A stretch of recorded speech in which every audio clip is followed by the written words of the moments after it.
काजल,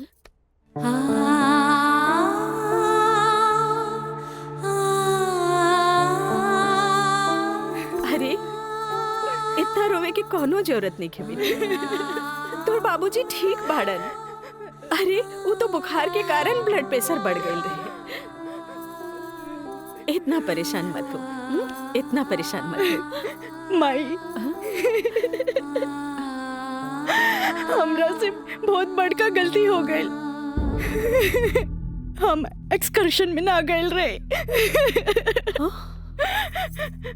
बल्कि हम अपन बॉयफ्रेंड के साथ गए रही और वो हमरा के दगा दे गए।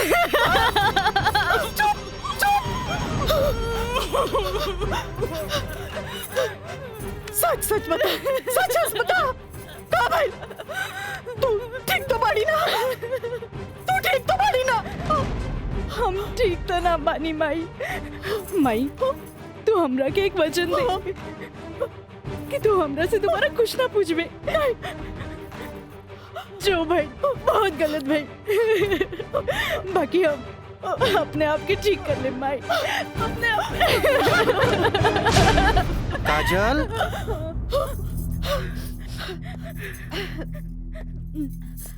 काजल, बाबूजी तोरा के बुलावत आ रहे। चल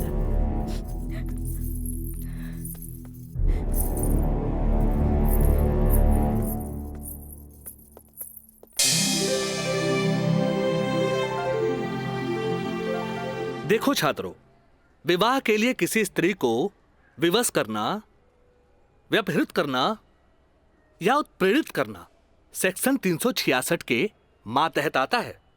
सेक्शन 376 और 375 रेप के लिए है, जिसमें सजा के प्रावधान के बारे में हम आप सबको विस्तृत बता चुके हैं। सर, कृपया हमें 120(b) सेक्शन के बारे में बताएंगे? बैठो काजल, तुमने बहुत अच्छा याद दिलाया। अब तक आप लोग सेक्शन 362 और 361 के अपहरण से संबंधित प्रावधान के बारे में जाना। सेक्शन 120(b) भी 2 या 2 से अधिक व्यक्तियों के द्वारा कोई वैध या अवैध कार्य करने या करवाने को आपराधिक षड्यंत्र कहते हैं। ओह, टाइम इज ओवर। कल इसका विस्तृत ब्यौरा बताएंगे।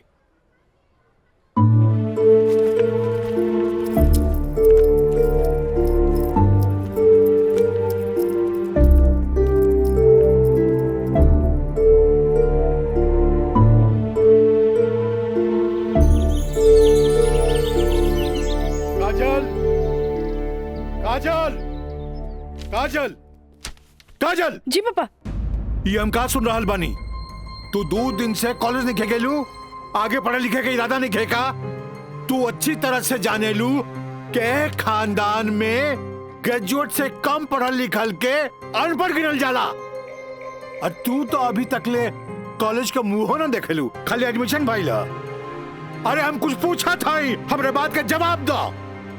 पापा, वो कॉलेज में पढ़ाई कम और छेड़छाड़ ज्यादा होला। वाह, बड़ा अच्छा बहाना हो गई है। आजकल कॉलेज में छेड़छाड़ होके लागल है। अच्छा ये बताओ, तुहार दादी भी तक कॉलेज जात रही?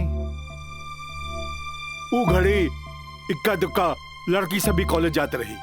और जब तुहार मतारी कॉलेज जाए लगली तो कुछ लड़की लोग जात रहे।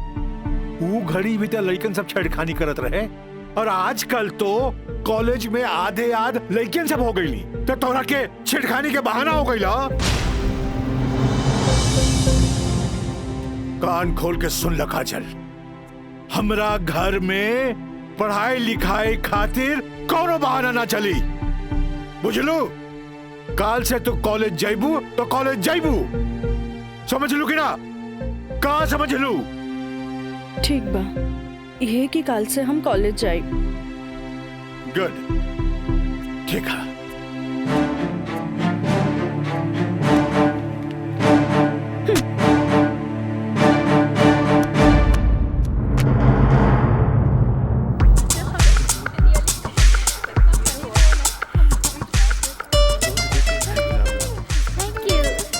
Thank you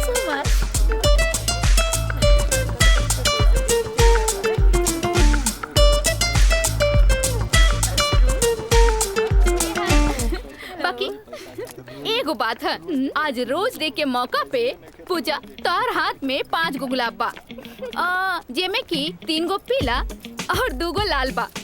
एकर मतलब तोहर 3 गो दोस्त और 2 गो प्रेमी है। और हमरा देखा, हमार हाथ में तो 1 गो गुलाब है, यानी कि हमरा चाहे वाला भी 1 गो है, जेकरा हमहू चाहिए। ओ एकरा के तो देखा, एकरा हाथ में खाली 2 गो गुलाब के फूल है पीला। हाँ तो ठीक बाना, हमरा के प्यार व्यार के चक्कर में ना रहे के। तू आपन देखा, हाथ में बंडल भर पीला गुलाब, माने कि प्यार ही प्यार बेशुमार। तोहरे के मुबारक हो। कितनो प्यार के बेशुमार करत रहा तो हनी के, बाकी रोज डे के मजा तबे आई जब हमनी के प्यारी प्यारी सहेली काजल आई है। हाँ हाँ, काजल के बगैर तो तेरा रहले ना जाला। सही कहा था। अरे हाउ देखा, काजल तो होते बिया। अरे काजल, उन्हें कहा जाता रू? हमनी कखानी से तोहरी यहाँ इंतजार करत रही। तोहर तबीयत तो ठीक बना? तू 2 दिन से कॉलेज ना आइलू? तबीयत की कहा हुई हमार, हम एकदम ठीक बानी, बस मूड ना रहे, यही से हम कॉलेज ना आई नहीं। अच्छा ई बतावा, आज रोज डे पर एकदम तोर हाथ खाली खाली काहे बा? ना कोनो दोस्त ना कोनो प्रेमी? हमरा ई सब में कोनो इंटरेस्ट नहीं खे। ई गुलाब के टोकरी तोरा खातिर भेजले हूँ। ई के भेजले हो? राज बाबू, बैंक साहब कहले हैं कि लाल गुलाब के टोकरी काजल के दे आवो। देख लू तहनी के, आज हमारी प्यारी काजल पर कितना सारा प्यार बरसल वो राज बाबू से। लेकिन हम एक बात कही काजल, ई गुलाब के जैसन मुस्कुराइया, बाकी गुलाब के जैसन बनिया मत, काहे कि ई गुलाब की खुशबू एकर फितरत है, तो मुरझाए लेकर किस्मत होला। तू ठीक कहलू प्रिया, ई राज के बच्चा के तो देखे के पड़ी। अरे देखे के पड़ी। ए भाई, मैच एकदम नजदीक आ गइल बा। बुझात नहीं खे कि हमनी के जीत पावल जाई, समझला? हे, हार के बात करे के बता जो अपना ससुर घर, ससुर के नाती पहले ही हार के बात करता। ये देखा तारे, विक्ट्री है विक्ट्री, विक्ट्री हमनी का हो। अरे पिंटू, एकरा के बता कि हमनी जीतब की हारब। जब तक हमनी के टीम में राज बा, हमनी के केहू ना हरा सकेला। केहू ना हरा सकेला।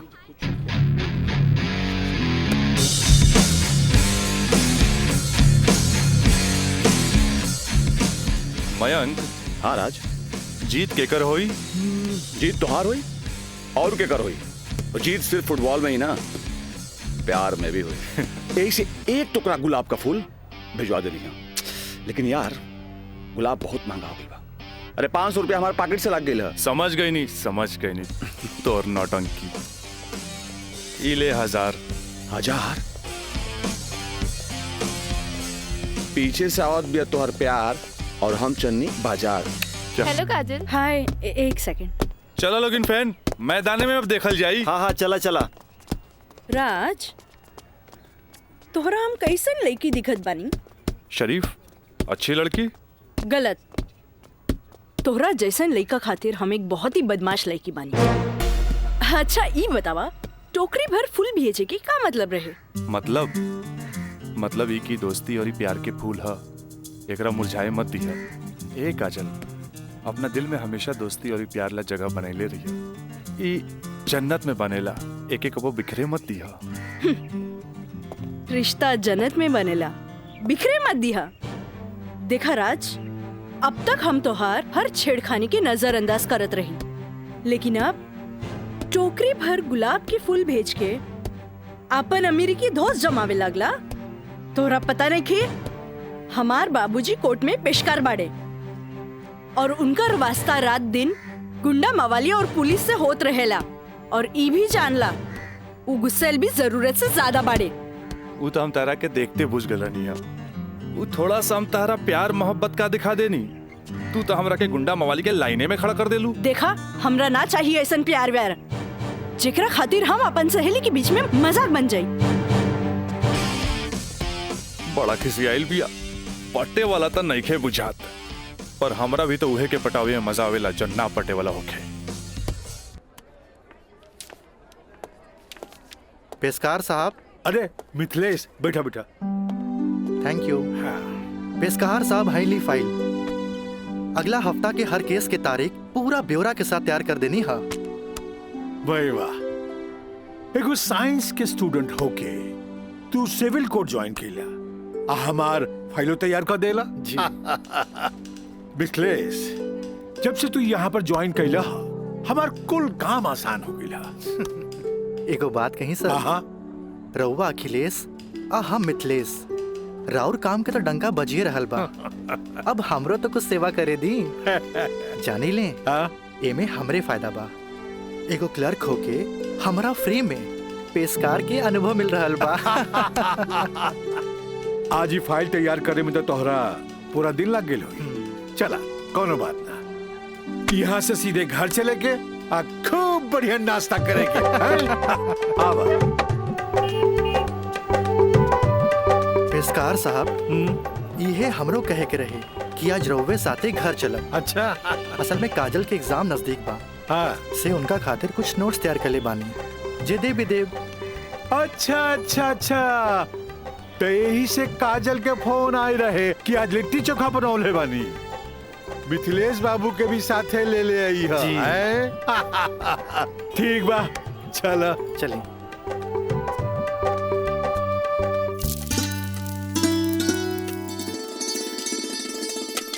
काजल। हाँ माई।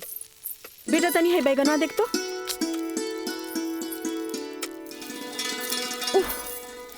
तोर भरता बन जाए ना, तनी दोनों जने के प्लेट में डाल के दिया। ठीक बा माई। तबले हम चाय लेके आवा तनी। ई लिए लिट्टी चोखा।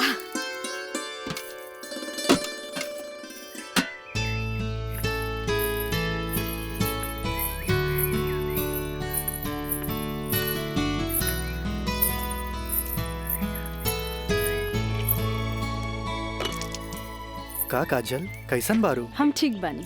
नोट्स लेनी की ना? अरे कैसे ना लेती, तहरा हाथ के पंजाबियन के भी फेल करे वाला बैंगन भरता जी खाए के रहे। ठीक कहला मिथिलेश, अपने काजल के हाथ के बनावल भरता के कारण ही सगरो रिश्तेदार के आवन जावन लागल रहेला जी, वरना ये मोबाइल तो रिश्ता नाता के अलगे ही कर देला सर।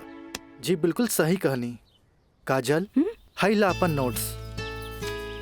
हमार अंदाजा है कम से कम इमे से 2-3 सवाल तो जरूर आई। अरे खा भी मिथिलेश, लिट्टी ठंडा हो जात बा। जी। अब ऐसे भी 2 दिन तक लेते ही नोट्स के हाथ लगाए वाला नहीं की, काहे कि 2 दिन के बाद फ्रेंडशिप डे जो ना रहल बा। हाँ। रउआ का समझा फ्रेंडशिप डे? दे 300 रुपया। 300 रुपया?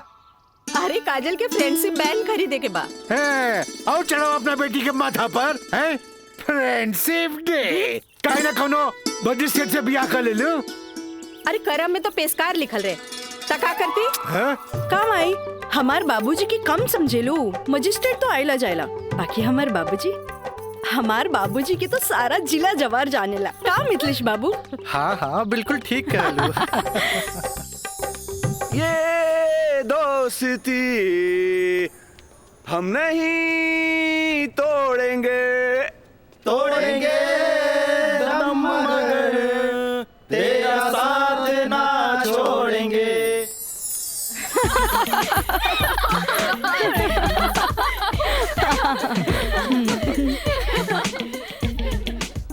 फूल बन के मुस्कुराना भी जिंदगी है, मुस्कुरा के गम भुलाना भी जिंदगी है। क्या बात है। तब मिल मिल के दोस्ती निभाना भी जिंदगी है। अच्छा, हमने के दोस्त तो बरले बानी, बाकी तू कैसन दोस्त की बात कर रहल बाड़ू? ई हमरा समझे में ना आइल। सपना, तू समझ लू का? ना, हमरा तो बिल्कुल ही समझ में ना आई। वही तो। ई का समझी, बाकी हमरा समझ आ गई। कहा तो बता दी। अरे बताओ बताओ। दोस्ती हर चेहरा के मीठ मुस्कान होखेला, दोस्ती ही सुख दुख के पहचान होखेला। वाह वाह वाह। अगर रूठ भी जाए कोई दोस्त त दिल पे ना लेवे के, काहे की दोस्ती त सुख दुख के पहचान होला। और हमार मानना बाकी अगर कोई सच्चा दोस्त रूठ जाए तो ओकरा के त मना लेवे के चाहिए। बिल्कुल सही। बाकी हम एक कर जरूरत ना समझी, काहे कि बुरा दोस्त कोयले के समान होकेला, गरम होके तो हाथ जला देवेला और ठंडा होके तो हाथ काला कर देवेला। बड़ा आए दोस्ती समझावे वाला। तू लोग सुना इनके प्रवचन, हम जाते अरे हैं। तरी रुका था।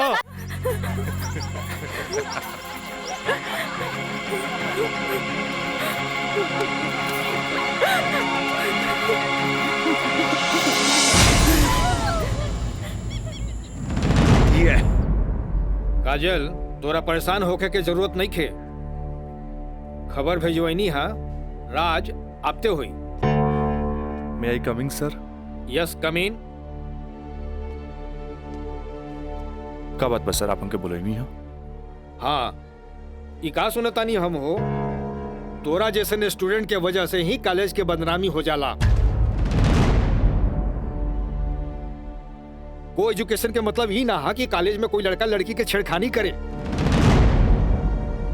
लेकिन सर, हम कुछ ना सुनने के चाहता नहीं। अब कोई ना कोई स्ट्रिक्ट डिसीजन हमरा लेवे के पड़ी। ठीक बा काजल, तू जा सकेलू। जी सर, थैंक यू। लेकिन सर हम ऐसा क्या कर देनी है कि काजल आपके लगे हमारी शिकायत लेके आ गई है? शुक्र मनावा कि वो हमारा पास आ गईली। अगर पुलिस के पास जईती त सीधे अरेस्ट हो जाता। बुझला, आजकल ऐसन कानून आ गइल बा कि एकरा में बेलो ना मिलेला, सीधे जेल होखेला। बाकी सर वहाँ और भी तो लड़का लेके रहे। हाँ, अरे यह तो हम कहे के चाहत नहीं तोहरा। और भी लड़की रहे, यह लड़की के छेड़े के का जरूरत रहे? वो पेशकार के बेटी के मामला बढ़ जाइत त का होइत? तोहर बाबूजी के हम काम मुंह दिखैती। आइंदा ख्याल रखी है, तू जा सकेला। ठीक बा सर, थैंक यू। मयंक भाई, बहुत टाइम लगिल प्रिंसिपल के यहाँ। अरे तो आबते हो है ना। का बात भइल?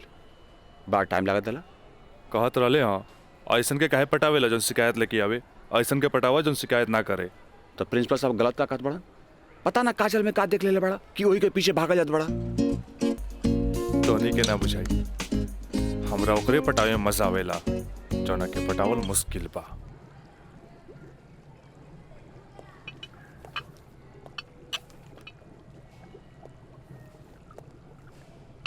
क्या हो रहा है? जी सर। ए पिंकी, हाँ, रिटन एग्जाम तो बढ़िया गए, बाकी लागत था कि प्रैक्टिकल तो हमरा ले डूबी। हमरा तो बहुत बढ़िया बा। बस एकरा में से नापे के बा और ए में लिख लेवे के बा। अच्छा बतावा, का करी? इसमें का डाली? एकरा में ई एसिड डाला। ये? हाँ। पक्का? हाँ।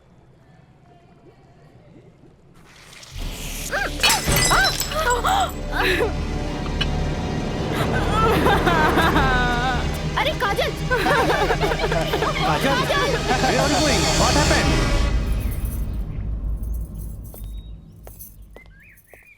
प्रणाम माँ जी। प्रणाम, बैठा। अकेले पेशकार साहब कहाँ रह गइलन? उहे बतावे के बा जे आज उनका कचहरी में देर होखी। अच्छा अच्छा। काजल के आज प्रैक्टिकल के आखिरी एग्जाम रहे, से पूछे के बा कि एग्जाम कैसन गईल। अब देखा बहले तो ऐली ना, कैसन जाए कहा जाए कुछ समझ में नहीं खेवत। अभी औते हुई ई देखा।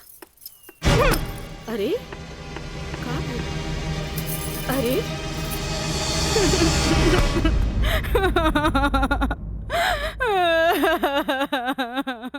काजल,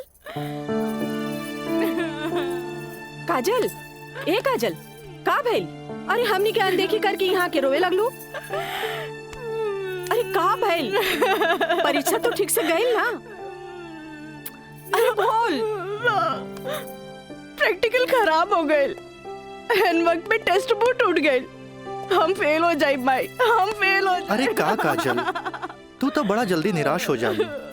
अब केमिस्ट्री थ्योरी में जहाँ तक हमनी सोचले रहनी, कम से कम तोहरा के 40 मार्क्स तो मिलबे करी। अब प्रैक्टिकल में मार्क्स नहीं हो मिली तब पास होके से के रोकी?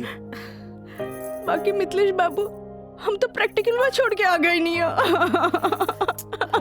अरे त का भइल? इन्विजिलेटर 0 ही दिहन ना, इतना हदीर काहे होत बारू?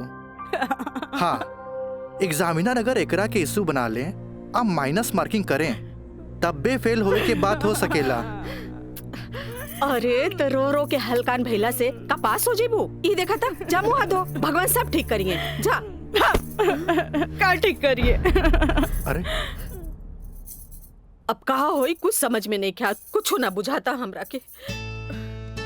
माँ जी अब रहुआ परेशान मत होई, एकर थ्योरी पेपर बहुते बढ़िया गईल हा।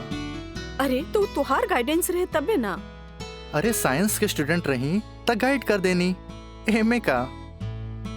त ठीक बा, अब तू ही समझावा ओकरा के। ठीक है। आई लघु हो जा चुप। भैया एक सैंडविच लाइए। हाँ हाँ ले।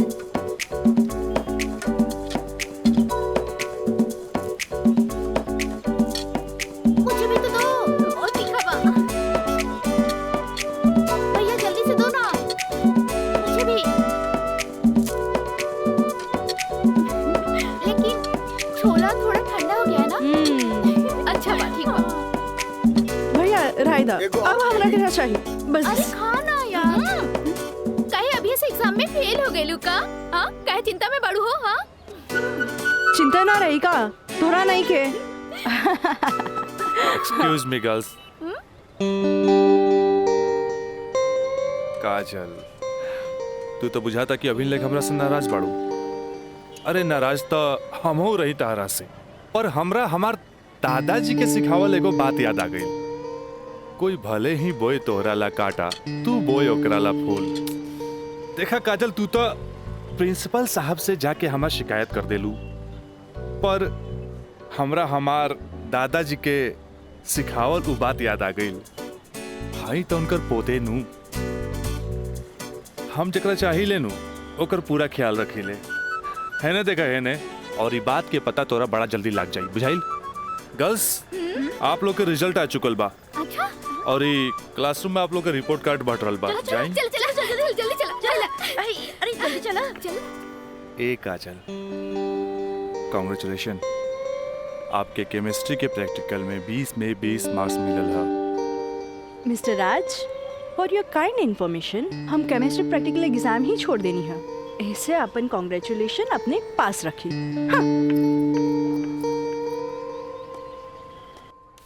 Roll number 31। यस सर।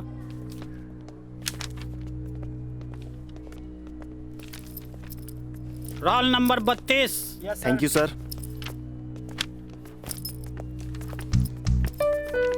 Roll number 33। यस सर।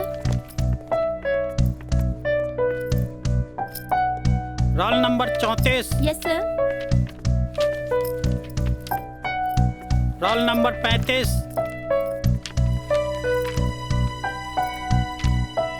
Roll number 36।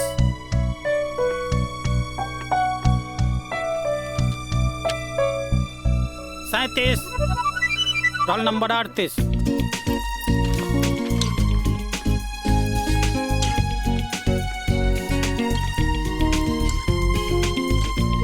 है ना? देखा है ने, और ये बात के पता तोरा बड़ा जल्दी लग जाए, बुझाइल?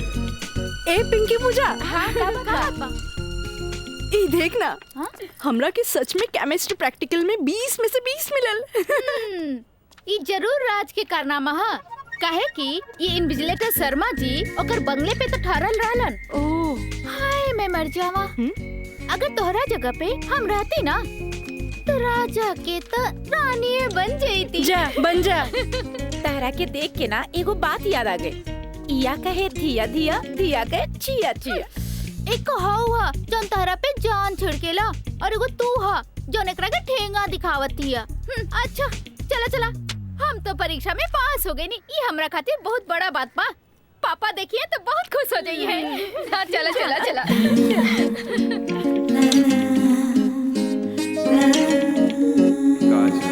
दादाजी के सिखावल एगो बात याद आ गई। कोई भले ही बोए तोहरा ला काटा, तू बोए ओकरा ला फूल। ई ले। अरे भाई, अपोजिट टीम आ गई बा, हमनी के का होई? अरे आ गेल त का भइल हो? अभी तो टाइम बानू मैच में। टाइम बा त का एहिजे बैठ के टाइम पास करबा? ए जब हमनी के मैदान में जाएम नु तो देख के थर्रा जाइलो, ठीक बा? अब चला जौन होई तो मैदान में देखल जाई, उहे देखल जाई। चलो राज भाई, बॉल दे। तोहनी के इतना हड़बड़ी बना तब बड़ा सन। हम आवाता नहीं। चलो लोग, चलो आवा।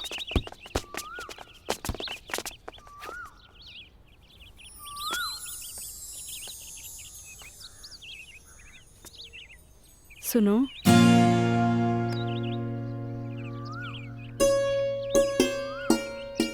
सॉरी राज, हम तोहरा के गलत समझने, लेकिन तू तो सच में दिल के राजा बाड़ा। और तू ये राजा के दिल के रानी। ए काजल, हम तारा के बहुत चाहेनी। Thanks for chemistry practical marks. WhatsApp number मिली का? व्हाट्सएप? हाँ ठीक बात, ले ली। 8291 71 7752। 8291 71 7752।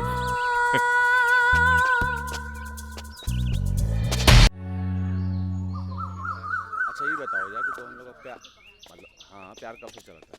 काजल बताओ ना। बाय। काजल, हम दोनों एक दूसरा से प्यार करेले, फिर भी तू हमरा से दूरी बना के काहे रहेलू? राज, हम कोनो ऐसन वैसन लड़की ना है। जब तक शादी ना होखे तब तक हमनी की दूरी बनौले रखे के चाहिए। गुड, तहारी ये आदा हमरा के नीक लागेला। हेने सुना? हाँ? देखा राज, तू हमार कोनो फायदा ना उठा पाई बा। एक मिनट, हम आओ तनी।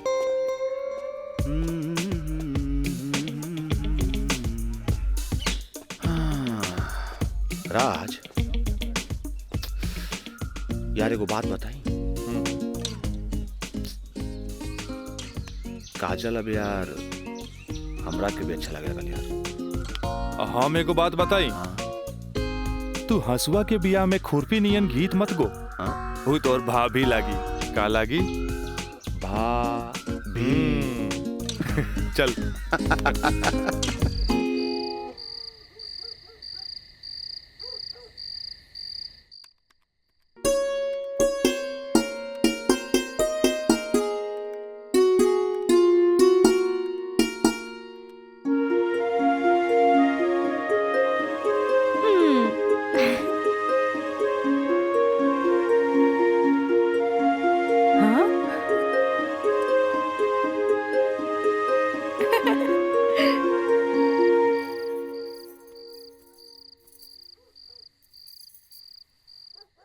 घर के सब काम निपटा ले लू? हाँ। ब्लड प्रेशर के ई लोसर एज खात खात रउआ के सालन बीत गए। अरे एक बेर डॉक्टर से पूछ लेती कहीं गोलियां तो ना चेंज करे के बा। एकर साइड इफेक्ट भी होला। एक बेर हमार बाबूजी के पैर ऐसे ही सूज गए रहे, जब गोली चेंज भइल तो एकदम ही ठीक हो गइल। तू हमार कितना ख्याल रखेलू। अच्छा ये बतावा, तू अपन थायराइड के गोली खा लू कि ना? अरे कहाँ खाइला, 3 दिन से तो वो खत्म हो गइल बा। का गोली खत्म हो गई? तू हमरा का बतैलू ना कि गोली खत्म हो गई? चाहे तू मरबू, तू एक दिन जरूर मरबू। फिर हमरा से ये ना कहिया कि हमार ख्याल ना रख ले। अरे जब मरिए जाए तो कहा बोला? तब तू का चाहेलू हम जिए थे जी मर जाएं? हैं? दहाइला आज के बाद हम हो दवाई ना खाई। राउर मारा चढ़ गई। हाँ? तलवा के लहर माथा पर चढ़ गई। अरे तलवा के लहर माथा पर ना चढ़ी तो क्या हुई? तू दवाई ना खाईबू तब बिस्तर पकड़बू, फिर घर के चूल्हा चौका घर बाहर के देखी। अरे हमरा तो कचहरी के काम से फुर्सते ना मिलेला, फिर बैठ के तुम्हारी सेवा के करी। अरे के करे कहता सेवा? मत करब, मरे दे, मत ले बापन कचहरी से छुट्टी। तू तो यही चाहता रू कि समाज हमरा के रनवा बन के फिरत देखत रहे। हे भगवान माफ करी हमरा के। अरे तू हमरा के माफ करा। जाई। अब हमरा कोनो जुगाड़ करे के पड़ी। काजल। हाँ काजल के माथा चाटी। काजल, काजल जी का करता रू? पढ़ाई करत रही, वो इंटरनेट से कुछ नोट्स लेत रही। ठीक है काजल, तो क्या हमार क्रिया आज से तो हाथ ड्यूटी है कि तू अपना माई के रोज भोरे भोरे थायराइड के गोली देबू। अरे वो तक खुद मरी है और हमने सबके भी मार दी है। कॉलेज जायलू ना? जी बाबूजी, लाइब्रेरी में पढ़ाई खातिर कल संडे है, फिर भी हम जाए। ठीक ना बाबूजी? Good, very good. ऐसा ही पढ़ेगा चाहिए, तब तरक्की करबो।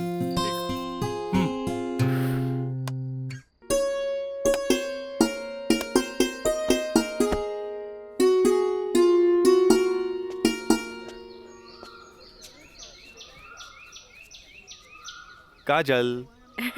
Thank you. काजल, हम दोनों एक दूसरा के बहुत चाहिए, पर जब हम हमरा फ्यूचर के बारे में सोचिले तो हम देखिले कि हमार बाप के पास बहुत दौलत बा। उनकर दौलत के संभालत संभालत हमार जिंदगी गुजर जाई। हमरा ये आम आदमी नियन नौकरी चाकरी करे के फुर्सते ना मिली। अब बस तू हमरा जिंदगी में हमार जीवन साथी बन के आ जा, तो हमार जिंदगी एकदम मजे में गुजर जाई। ए काजल, तू काहे ना अपना बाबूजी से हमरा बारे में बात करेलू? बाबूजी से? ना बाबा ना, हम ना बोल सकेनी। हमार बाबूजी बहुत गुस्सेल बाड़न। वाह भाई वाह, इकलौता बेटी भैला के बाद भी तू अपना बाबूजी से बात न करबू, काहे कि बहुत गुस्सेल बाड़े। और इकलौता बेटा भैला के बाद भी हम अपना बाबूजी से बात ना करब, काहे कि बहुत पैसा वाला बाड़े। ऐसन में तो हमनी के सपना धरल के धरल रह जाई।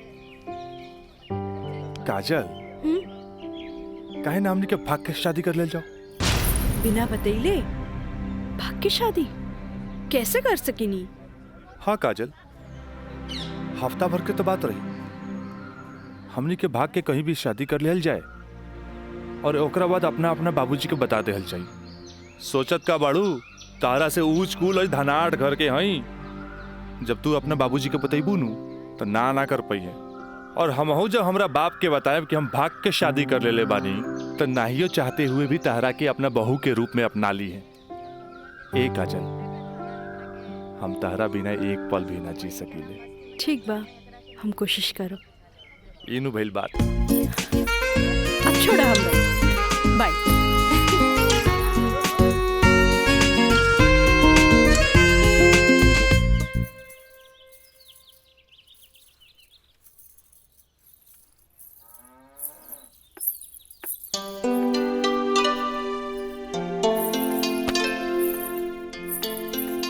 काम आई थोड़ा सा आराम नहीं के होत का? जब देखा काम का सिर्फ काम ही करबू। हमारा आराम के छोड़, ई बता हमरा से तोरा के का काम पड़ गई जे हमारा आराम के सोचे लगली? काम आई, हम तो हमेशा सोचनी ना माई। कॉलेज से एक हफ्ता एक्सकर्शन खातिर हमनी के हजारीबाग जाए के बा। हम डैडी से ये बात नहीं के बोल सकत, परमिशन दिला दे ना माई प्लीज। हमरा के मजौवा के समझ ले ली का? हाँ, अरे हमहू ग्रेजुएट बानी।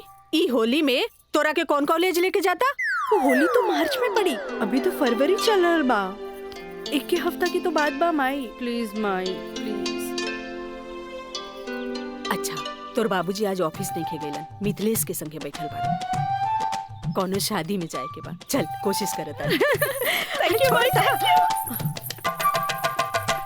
मिथिलेश, ऊ कहल जाला ना कि हाकिम के अगाड़ी या घोड़ा के पिछाड़ी ना रहे के चाहिए हैं?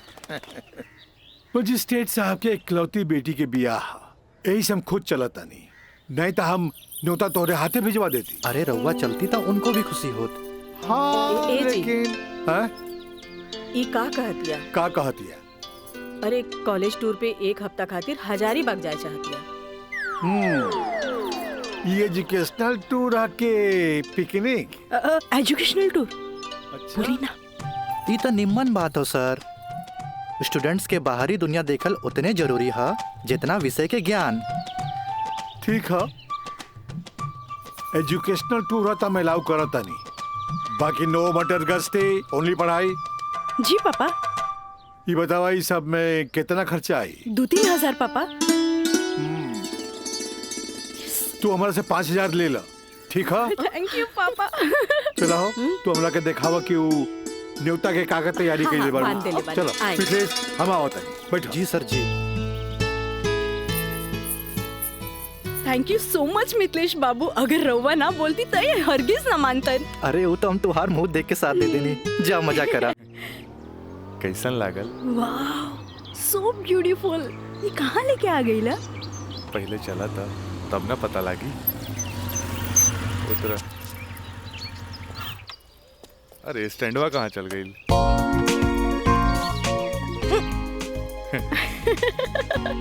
बड़ा धांसू सजीले बा। हाँ चला चली। हाथ तो दा। कहाँ जाएगी है? इधर। हाँ, इधर जगह तो बड़ा झकास बा। क्या यार राज, कब से हम तुम्हारे इंतजार करत बनी, इतना लेट कर दे तू। मयंक, राज, मयंक यहाँ? हाँ, एकरा पहले भेज देनी। इस सारा जे तामझाम बा, इस सब के अरेंजमेंट के करी।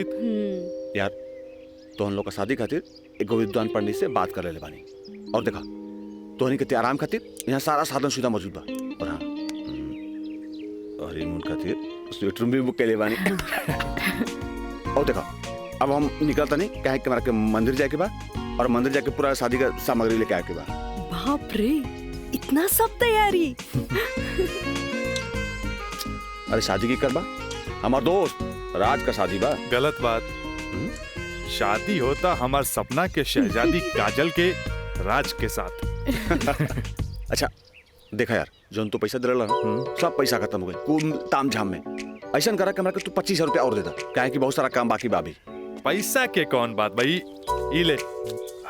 अगर बाबूजी अगर ये शादी करे थे नु, तो लाख के खर्चा लाखों में चल जाई। दोस्त महिम रिश्तेदार पूरा शहर के बुलाई थे। और वैसे भी तो बाबूजी जब रिसेप्शन पार्टी दी है तो जाई खर्चा बढ़ी। अच्छा हम निकल रहे हैं, बहुत सारा काम बाकी बा। ठीक बा, तू लोग आराम कर। चलो बाय बाय बाय। तो काजल अब तक गला लगाई नु यहाँ तो यहाँ के जाना था हमनी के। ओ Raj, I love you. I love you too. जुबान निकालिए, बंद कीजिए। ठीक है।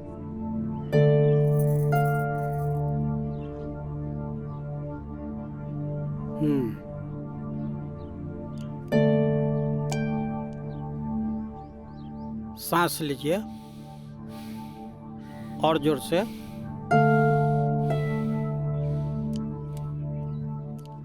घबराए के कोई बात नहीं है। ऊपर के बीपी थोड़ा बढ़ गई है।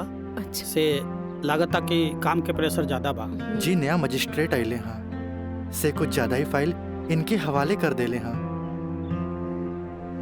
ठीक है, ठीक हो जाई। अभी आंख लगल बा, सोए दिन का के। और हाँ, पानी पियावल करी, काहे कि पानी पियला से पेशाब यानी यूरिन पास हुई तो रिलैक्स हुई है। जी जी बाकी दवा वही चली। जी डॉक्टर साहब। जी डॉक्टर साहब, हाईली अपन फीस। ई का करतानी, जे आदमी पेशकारी में हमरा से कहियो फीस ना ले ले, उनका से हम फीस ली रह दी। डॉक्टर साहब थैंक यू, थैंक यू। प्रणाम डॉक्टर साहब।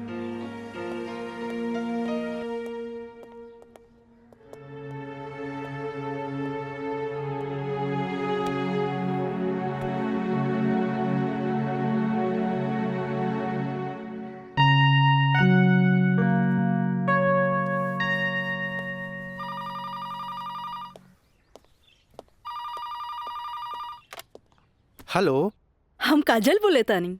हाँ काजल बोला, कैसन बारू? माई बाबूजी कैसन बाड़न? बाबूजी के तबीयत खराब बा। बीपी बढ़ गई हा, से सुतले बारन, उठाई का? हाँ, नहीं छोड़ दी, यहाँ सब ठीक बा। आप कैसन बानी? हाँ हम तो ठीक बानी। माई के बुलाई का?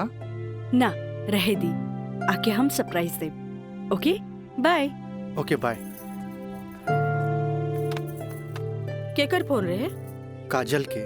अच्छा वहाँ के ठीक बारी। अच्छा खोज खबर लेत रही। अच्छा माँ जी, हम चलत तानी, सांझ के फिर से आ जाए। ठीक बा।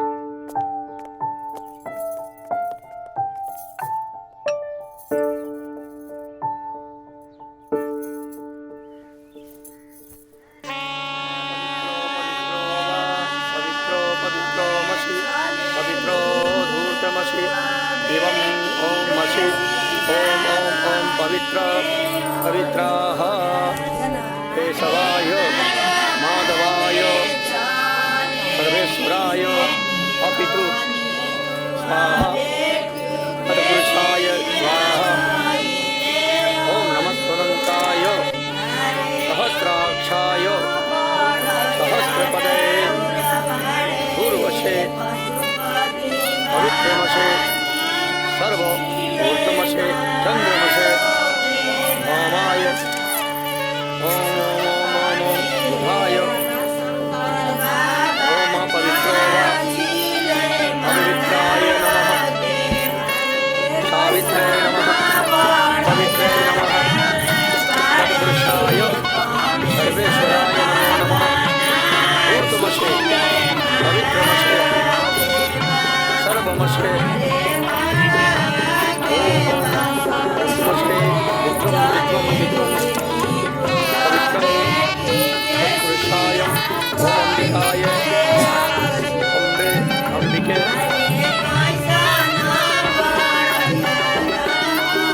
राजनाय राजाय नमो नमो नमो नमो विवाह संपन्ना भवतु।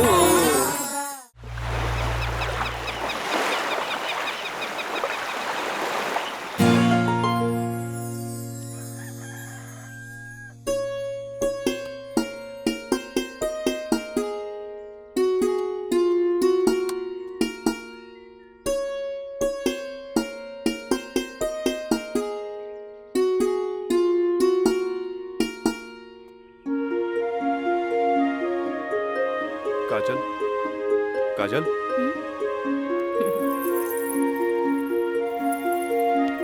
Good morning. Good morning. उठे के मन तो हमरो ना करत रहे, पर खाली सुतल रहला से जिंदगी ना नु चली। चाय ले लो, गर्मा गर्म चाय। मयंक अपने हाथ से बनेले बन। ए ओ कुछ ना, सिर्फ भाभी खातिर और ई गर्मा गर्म चाय। काजल इस शादी ब्याह में कुछ ज्यादा खर्चा हो गई। हमरा घरे जाए के पड़ी। वो कहा कि अपने बाप से कुछ पैसा भी ले ले और उनका के इस शादी ब्याह के बारे में बता के पटा भी ले।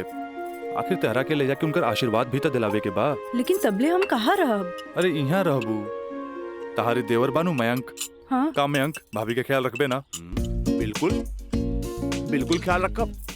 ये ले पैसा। अरे और वाह। यहाँ के सब बिल उल चुका दिए। बिल्कुल भाभी टेंशन ले लेगा, कोनो जरूरत नहीं के, हम बगल वाला कमरा में बाड़ी। और हाँ तू चाय पी के फटाफट फ्रेश हो जा और जन खाए पिए गई ऑर्डर दे दिया। ठीक ठीक बा। और हम रात के छोड़ के यूं आवता नहीं। तू चल, हम आवता नहीं। चल। ए काजल, अरे हैने आवा। कल साझे लिख के तो बात बा, हम यूं गई नहीं यूं आई नहीं। और वैसे भी अब तारा बिना हमार मन कहा लागी। अब जाई भी और जल्दी आई। ठीक बा।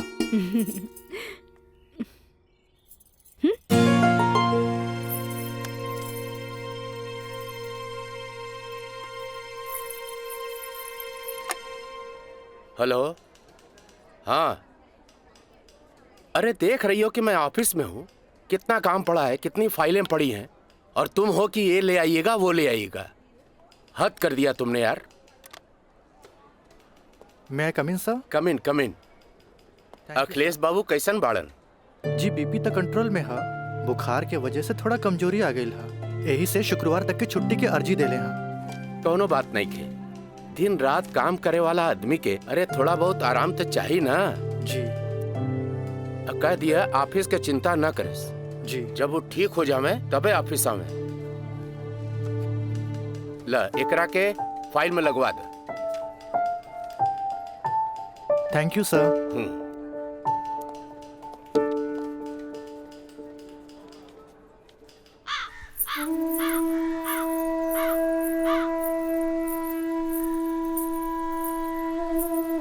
अरे भाभी आइए बेटी। भाभी क्या बात बा, बड़ा परेशान लागत बानी? हम राज के फोन लगा लगा के थक गए नहीं। कभी डेड टोन मिले था तो कभी आउट ऑफ कवरेज एरिया। तोरा पास उनकर कोनो लैंडलाइन नंबर बा? ना भाभी, और हम उनका दूर नंबर पे फोन लगा के थक के हार के बैठ गई। हैरानी की बात तो ये बाकी कि गईला के बाद ना कोनो खबर, ना कोनो कॉल, ना कोनो मैसेज। भाभी तू टेंशन मत ले, हम अपने को दोस्त के भेजले बानी और जैसे ही खबर मिला था सबसे पहले हम तोरा के बताई। ठीक बा, हम अपन कमरे में बानी। अरे भाभी घबराए कोनो बात नहीं की, हम बानी ना।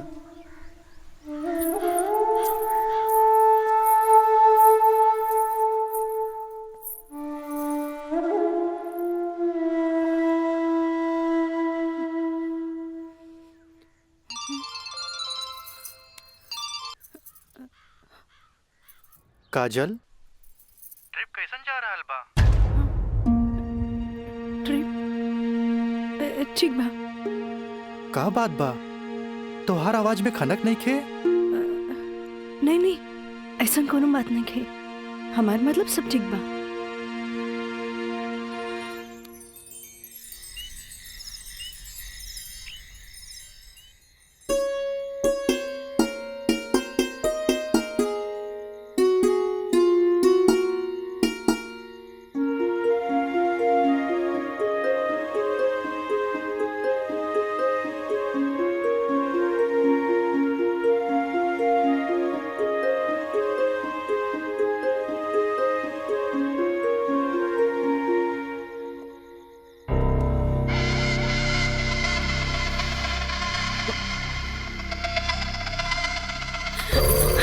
देवर जी, मयंक, ये क्या बदतमीजी है? चल जाइए यहाँ से, वरना राज के बता दे। किसे? राज से?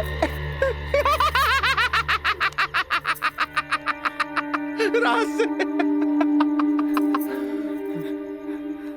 भाग गए? हाँ? आवेला नहीं खे? हाँ?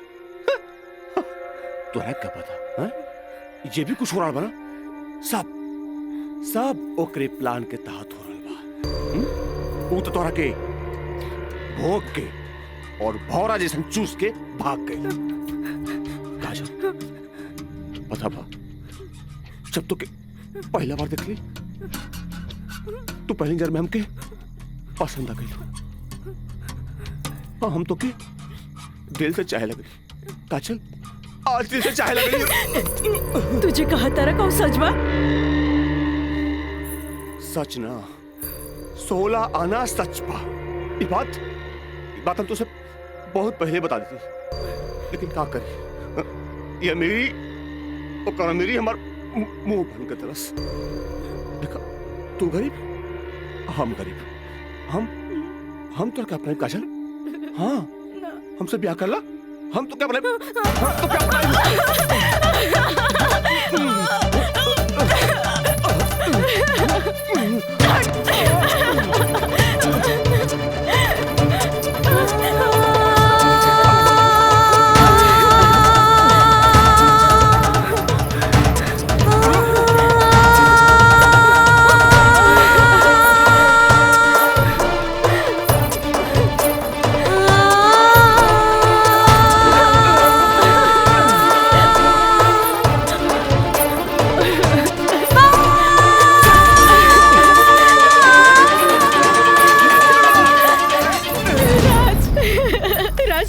तो क्या चल गए रे हमरा के छोड़ के। ई मयंक तो और काजल के बर्बाद करेंगे चाहत रहे।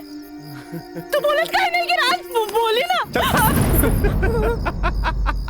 हम जहाँ भी गए रही तोरा का मतलब बा?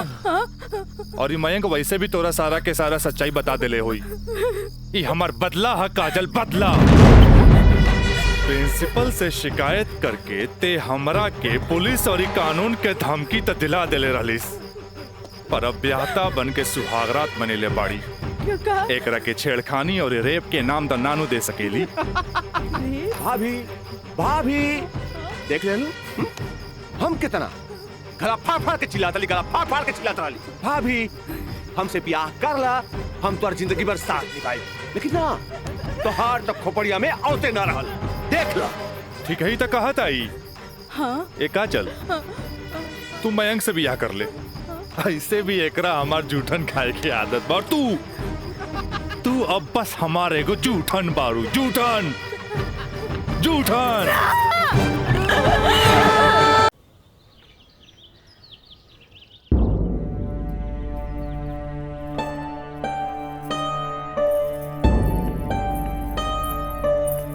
काजल,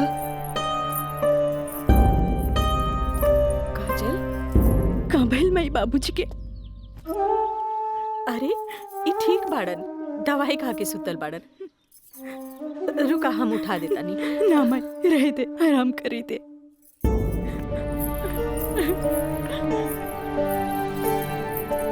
काजल, का भइल सर का भइल?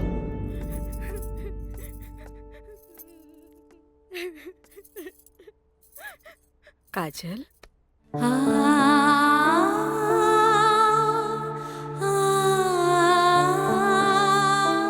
अरे इतना रोवे के कोनो जरूरत नहीं खेबी। तोर बाबूजी ठीक बाड़न। अरे वो तो बुखार के कारण ब्लड प्रेशर बढ़ गई रहे। इतना परेशान मत हो, इतना परेशान मत हो। माई हमरा से बहुत बड़का गलती हो गई। हम एक्सकर्शन में ना गए रहे, बल्कि हम अपन बॉयफ्रेंड के साथ गए रही और वो हमरा के दगा दे गए।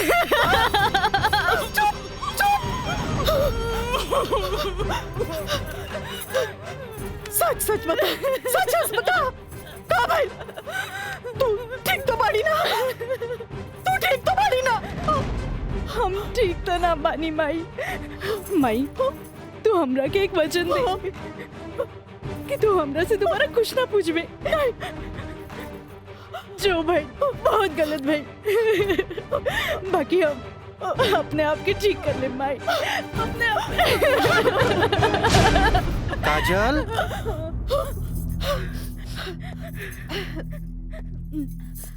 काजल, बाबूजी तोरा के बुलावत आ रहे। चल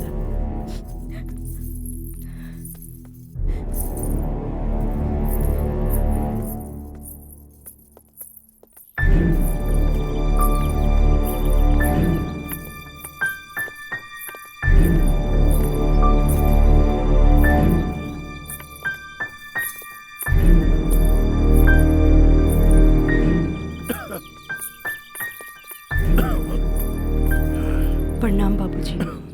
अब तबीयत कैसन बा? आ गइलू बेटा? ठीक है बा। तू बतावा तो ट्रिप कैसन रहा और अब आगे पढ़े के का प्लान बा बेटा?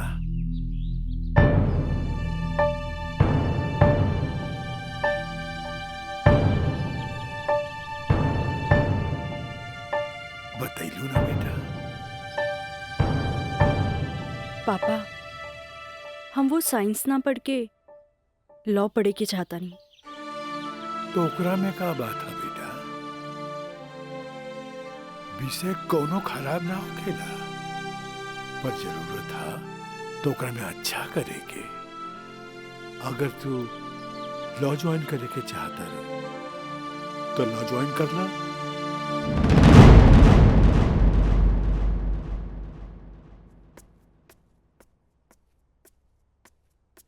का काजल बेटिया, तबीयत ठीक बानो?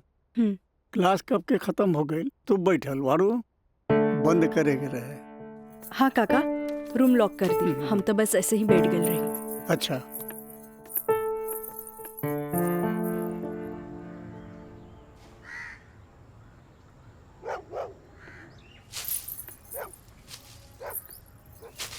काका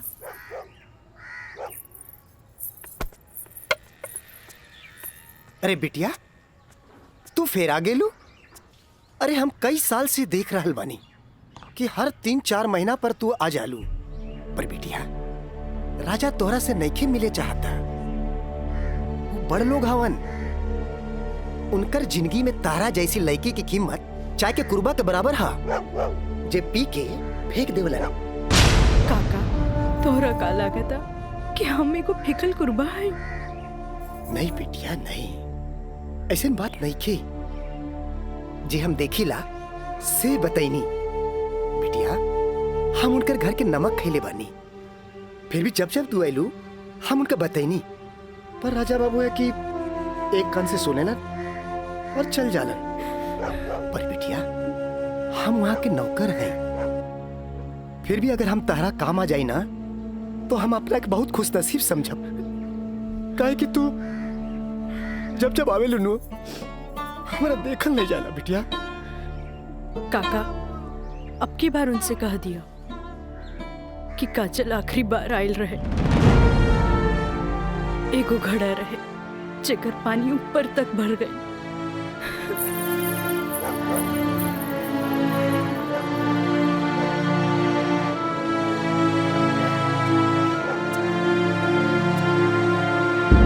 मैडम जी, ये कुछ बिल है, कारपेंटर बिल है, ये टेलीफोन बिल है और ये लाइट बिल है और कुछ वगैरह वगैरह काफी बिल है, आप देख लीजिए।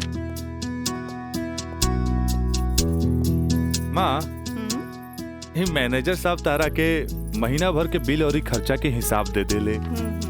अब तू उठ के जईबू, अलमीरा खोलबू, चेक निकलबू, फेना के बैठबू, तब साइन करबू। हमरा माई के कितना काम करे के पड़ी। यही ला हम सोचने की काहे न चेकबुक वाले के हम ही आ जाई। नीमन कैला।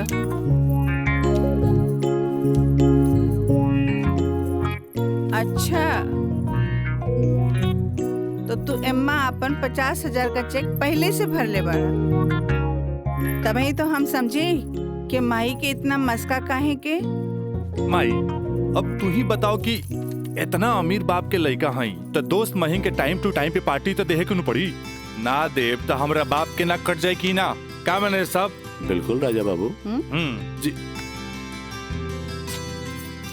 ले अपन बाप का ना कोच कर। इनु भाईल हमरा दुनिया के सबसे बेस्ट माई वाला बात। Love you Mai. मैनेजर साहब। जी मैडम। इस सब रसीद आप एक साथ पूरा बिल कह के हमरा के दें। हम एक गो चेक काट देते हैं। जी मैडम। ठीक है। जी मैडम। हमरा ई बात के बहुत खुशी बा कि रवा लोग हमार ग्लोबल कंपनी में इन्वेस्टमेंट करे के चाहता नहीं। ये हमरा खातिर बड़ खुशी के बात बा। बाकी हमरा भी कुछ देखे के चाहिए ना कि हम दिन दुगना रात चौगुना करके रवा लोग के पैसा लौटा दे ताकि मार्केट में हमार साख बनल रहे। Of course. Excuse me gentleman. बाबूजी, हाँ, आप हमरा से वादा कैले रहनी कि आप हमरा नया कार किन के देब। अब हम खटारा हम ना चलाएं, बुझाइल नू। I want new car, okay? Yes, Raja is right. I am witness. Okay, I will buy car for you. Thank you sir. हम चलता नहीं बाबूजी। तो ठीक बा, रवे कार खरीदा दे। बाकी राउर कार की खर्चा कंपनी के इन्वेस्टमेंट पे दिखावल जाए। Okay, thanks. जेपी साहब, आपका बेटा तो हीरो लगता है। आखिर बेटा के करा हमरे नु। अरे यही तो उम्र में ऐश करे के।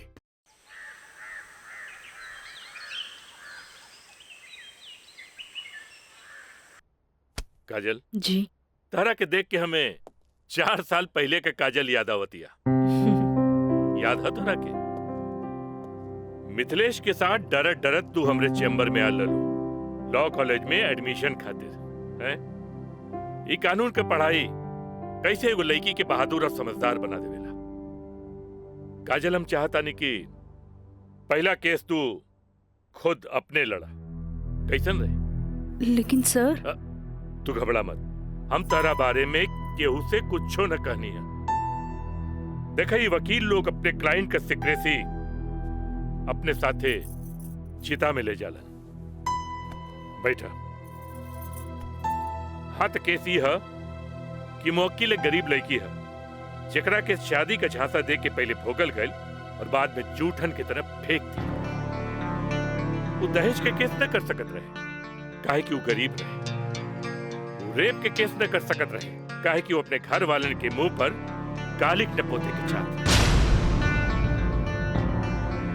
वो प्रताड़ना का केस भी न कर सकत रहे काहे कि वो घर में कबो रहली नहीं। अब वही मुवक्किल का केस तो के लगे। अब वही गरीब लड़की का केस एक पढ़ा लिखल समझदार वकील के लड़ेगी। काजल, हमरे नजर में तू एक मर्द लड़की बाड़ू। हमें फख्र बा कि तू हमारे असिस्टेंट बाड़ू। आई एम प्राउड ऑफ यू बेटा। जी सर, थैंक यू।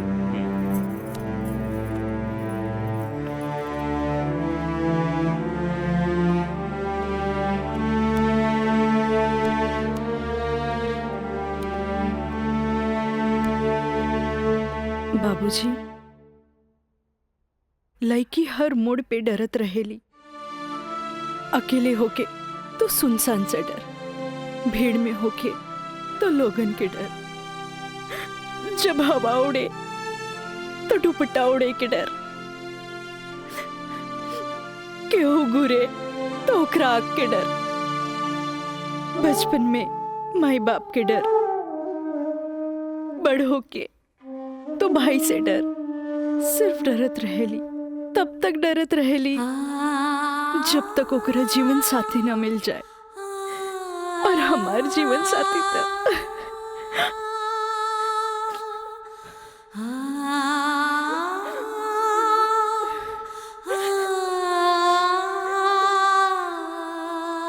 बाबूजी,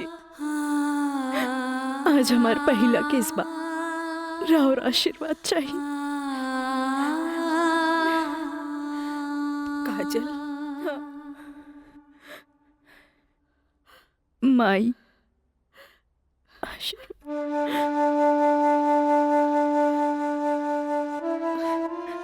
तोहरा के वचन तो हम दे चुकल बानी, कुछ ना पूछेंगे।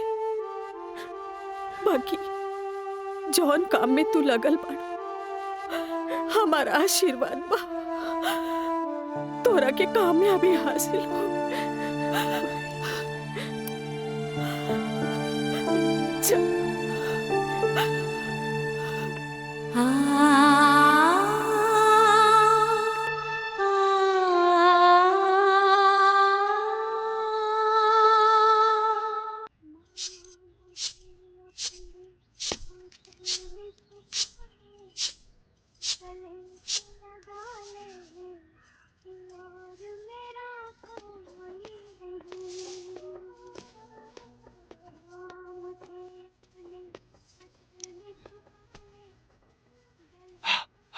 माई, हमरा के 7,000 रुपया चाहिए, नौकरी का फार्म भरे के बा। का है वो तुहार दोस्त राजा, वो ना करेगा तोरी मदद। भाई अब हमारा के केहू को मदद की जरूरत नहीं है, खुद नौकरी करे के बा, कमाए के बा, कुछ बने के बा। यही तो हम कहा था नहीं, उम्र हो चलल, नौकरी ना करबे तो कौन बाप अपन छोकरी तोरा से ब्याही। हमरा का, हमार जिंदगी के का, आज है कल ना रहा, फिर बहुत हो गए भाई, चल पैसा दे। दे पैसा, तोरा से मुंह लगायल बेकार है। पैसा पैसा पैसा। हाँ हाँ दे। देता नहीं।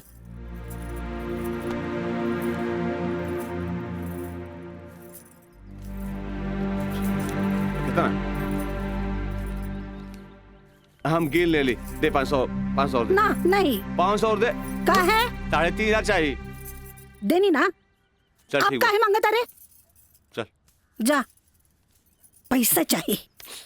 एक बात कही, तू दुनिया का सबसे अच्छा माई है।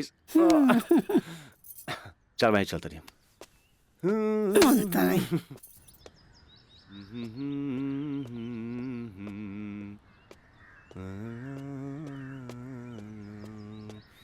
मयंक,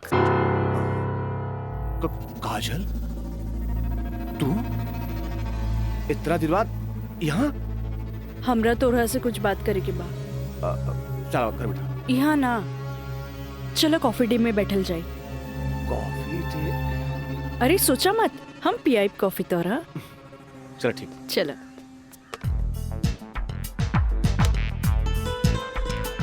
इला। Thank you. पिया ना।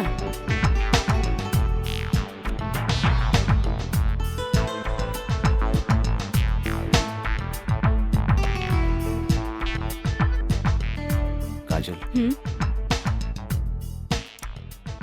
आज तोरा के यहाँ देख के बहुत अच्छा लगा था।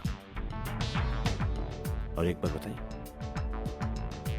पिछले 4 साल में कौनो ऐसा दिन ना गुजरल, कौनो ऐसा पल ना गुजरल जिसमें तुके याद ना कैलो। अच्छा कुछ छोड़ा, ये बताओ कि आज हमार कैसे याद है? पहले हम अपन अतीत से लड़त रही, लेकिन अब हमरा लागता कि हमें सेटल हो जाए के चाहिए। बाकी तो ही बा कि के अपना ही हमरा के। अगर तुके प्रॉब्लम ना होके तो हम तोहरा के अपनाए। लेकिन हम गरीब हैं। अरे तो हम कौन अमीर बानी? हम तो गरीब बानी। हम और तू चाही तो अमीर हो सकत हैं। वो कैसे? हमार साथ दे के। जिंदगी भर साथ दे। ऐसे ना, प्रॉमिस करा। प्रॉमिस। चला। चला। हाँ।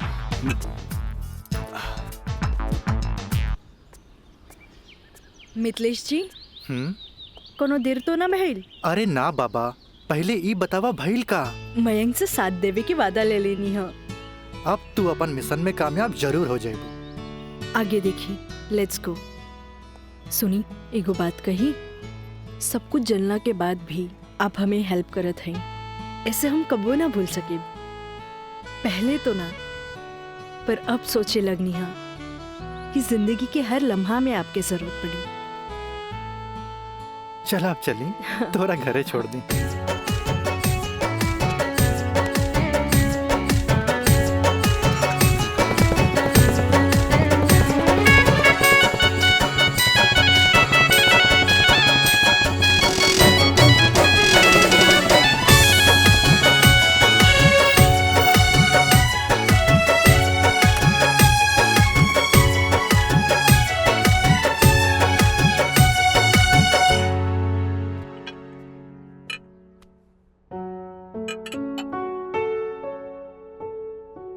सुनी, एगो बात कही, सब कुछ जनला के बाद भी आप हमें हेल्प करत हैं, ऐसे हम कबो ना भूल सके। पहले तो ना, पर अब सोचे लगनी है कि जिंदगी के हर लम्हा में आपके जरूरत पड़ी। खाना लगा दी? ना भोला, आज तक ऐसा ही पेट भरल है। आज ना खाई बपने? ना। ठीक बा।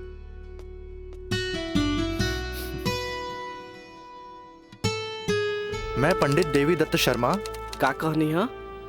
देवी दत्त शर्मा।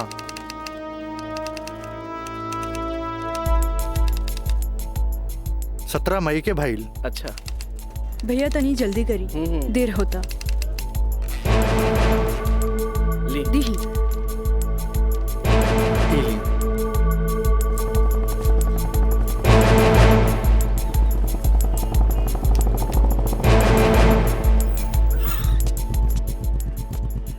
आ गए नहीं टाइप करा के? जी।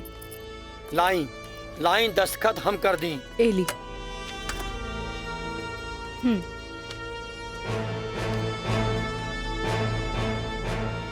जय गणेश। ई कामता हो गई। अब बैंक के दस्तखत लेवे के पड़ी। वो आप हमरा पे छोड़ दी, वो हम ले ले। ठीक है।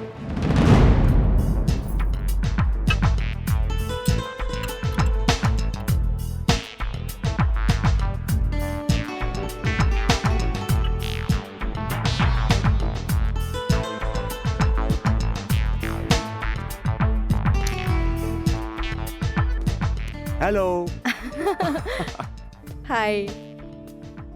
सॉरी यार, आवे में थोड़ा लेट हो गया। अच्छा यही देखा, हम तो खातिर काले कैल वाले। अच्छा पहले चाय पिया। इला।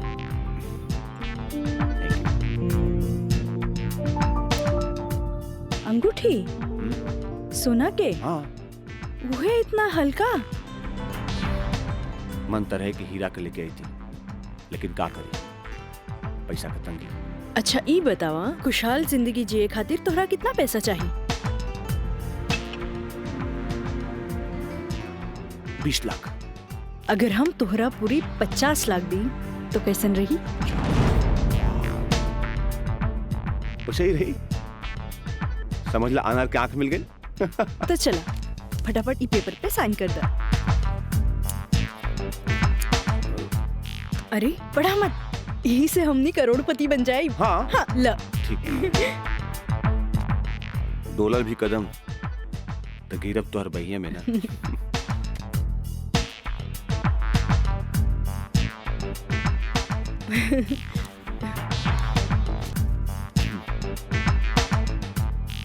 आज से हमनी का नया जिंदगी का शुरुआत।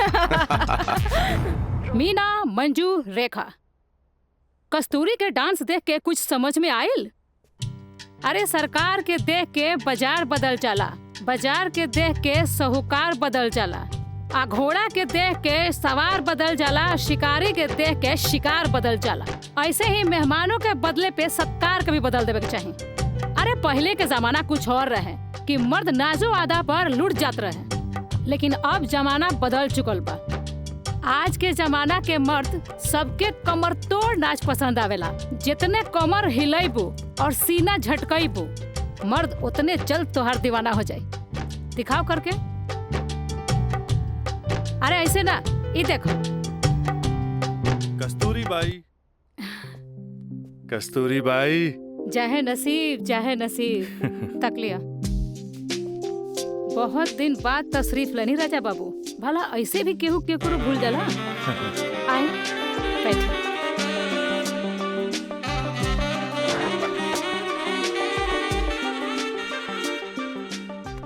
ना कस्तूरी बाई, हम भुलाइल नहीं की।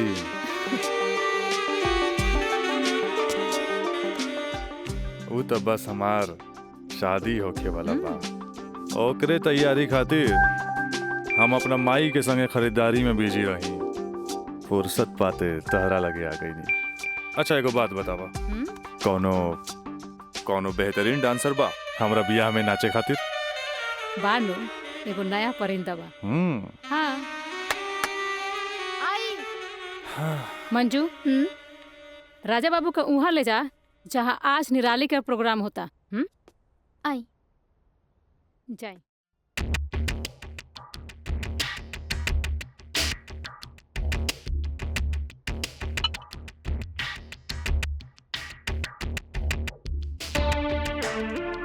कस्तूरी, तहार निराली हमरा बहुत पसंद आई।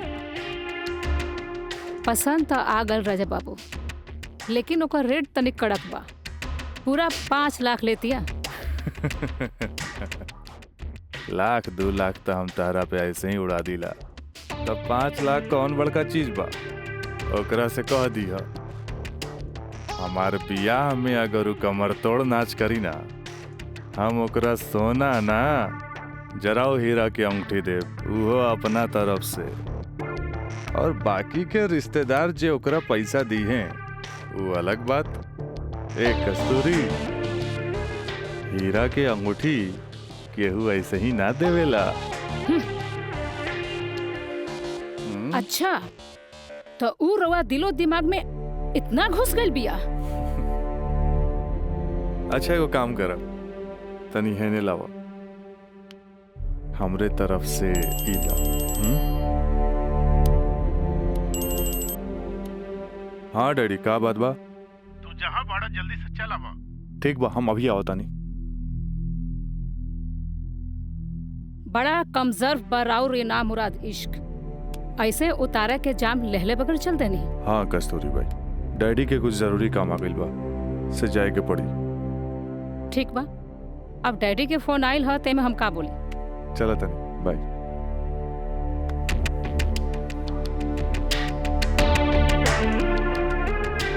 हीरा के अंगूठी तो दे गई, लेकिन तेरा दिल में गड़ल निराली के तीर निकाले के पड़ी।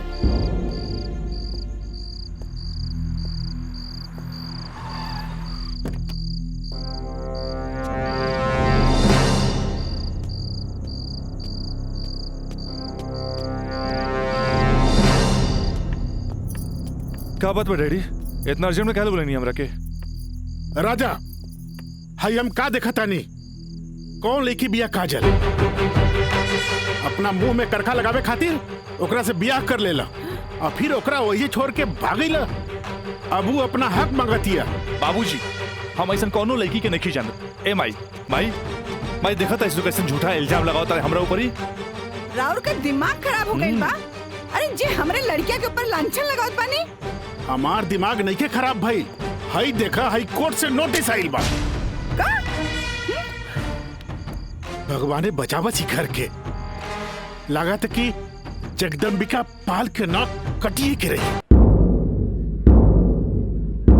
केस नंबर 5078, काजल सिन्हा वल्द स्वर्गीय अखिलेश प्रसाद सिन्हा व राजा सिंह वल्द जगदम्बिका सिंह।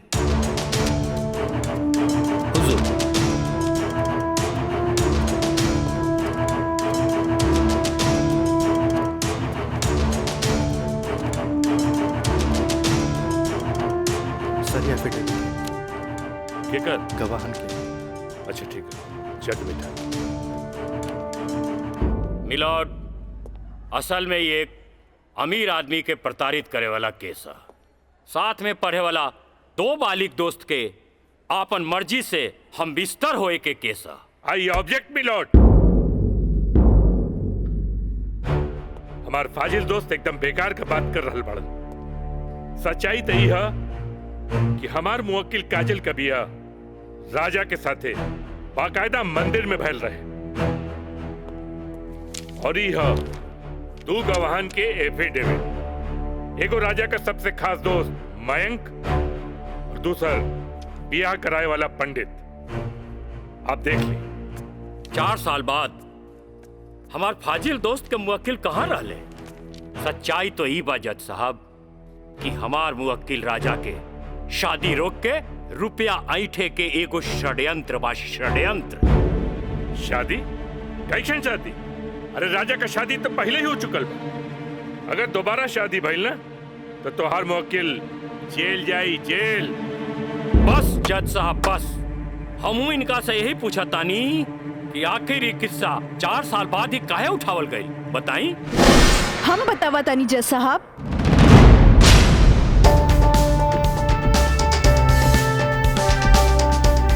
हम बताई।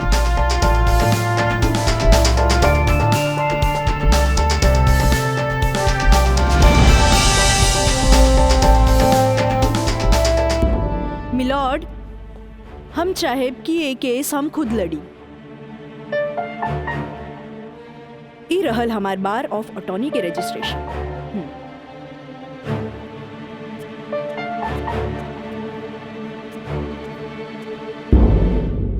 ओके, you can proceed. Thank you sir. आशीर्वाद दी। खुश रह। जा। मिलॉर्ड, बचाव पक्ष के वकील बार बार पूछा तारे कि 4 साल हम कहाँ रही। मिलॉर्ड, 4 साल इनके मुवक्किल राजा जैसन तमाम मुजरिमों के सजा दिलावे खातिर ई चोंगा बहुत जरूरी रहे।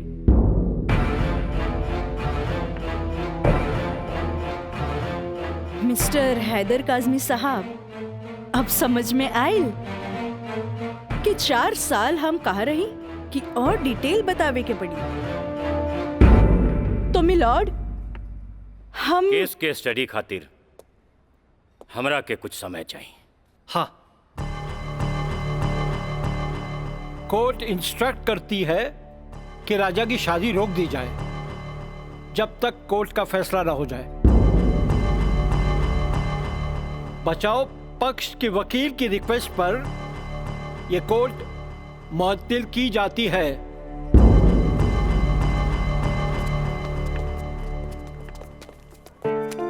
बहुत सही किया। देख के घबरा गई, तुरंत चल गई। बहुत अच्छा। ए वकील साहब, कोर्ट से समय काहे ले लेनी हो? तका करती तू हमरा के बतेबो ना कैला कि लड़की खुद वकील बिया। अरे तय से आपके का फर्क पड़ी? तू का समझबा कि हमरा का फर्क पड़ी? वो लड़की के आईपीसी आदि कानून के सब धारा मालूम हुई। एक खातिर हमरा के जीरा में सावधानी बरते के पड़ी। खैर तू चिंता ना कर, अब अगला तारीख लेवे दा हमरा के। वकील साहब, अगला तारीख रहुआ जल्द से जल्द ले लिहल जाओ, और रहुआ पैसा के चिंता एकदम न करब। हम पैसा के चिंता ना करब, अगला तारीख जल्दी ले ले हम। चलो चलो बाबूजी, चलो चलो।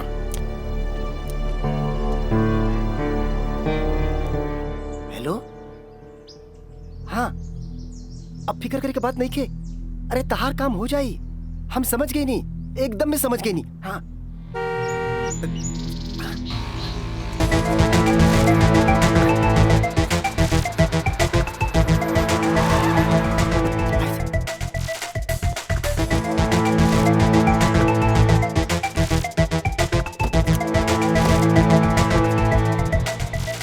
हटा ना, ये पाइप पे कर दिया अबे। रखा था नहीं, रखा था नहीं।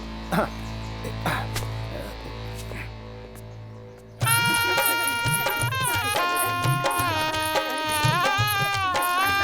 बंद करो इस नौटंकी, ये शादी ना हुई। अरे हटा फेंक सब हटा। अरे ऐसे ना शुभ बात काहे करता रहा? हम सही कहा था नहीं भाई, अभी भी आना हुई। अरे ही का? अरे तो हर दिमाग खराब हो गई लगा। बियाह करे से पहले हमरा से पूछ लेना रहा का? आए का जरूरत है ऐसा बियाह करे के? का करती वैसे ना मानत रहे तम कानून से बचे के खातिर बियाह के नौटंकी कर देनी। तो जाके ओकरा बुला करके घर लिया बा। अरे बाबूजी अगर ऐसा ला के खड़ा कहीं नू तो ऐसा कितना पतों से तारी घर भर जाई बुझाइल। तो फिर का करबा तू? अब हम देखे हमरा का करे के बा। बहुत हो गई बहुत हो गई। देखा देख रहा लू ना तू? एकर दिमाग चल गई बा।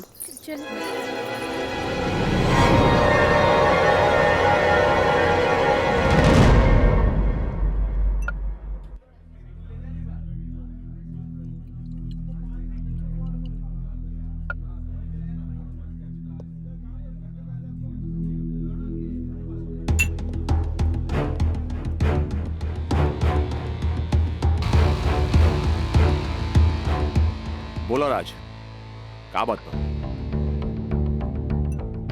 पहले पेक तब भी बहुत दिन का बाद मिलल बा।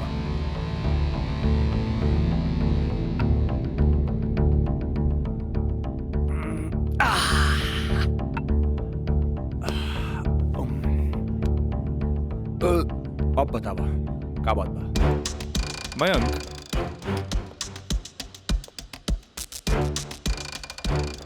भाई तोरा अपन बयान बदले के पड़ी।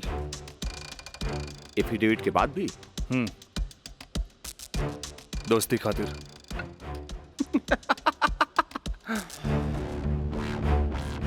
अब बयान देने का कीमत काजल 50 लाख लगल गया। बयान बदले के बाद बयान बदले का कीमत 1 करोड़। 1 करोड़? यस 1 करोड़। कहे से कि हमरा काजल से ब्याह करके सेटल भी होके के बाद, और हम तोरा जैसा अमीर तो नहीं की। और हाँ, अगर डीलिंग मंजूर होके तो तारीख से पहले आ जाइए। अच्छा हम चलत नहीं।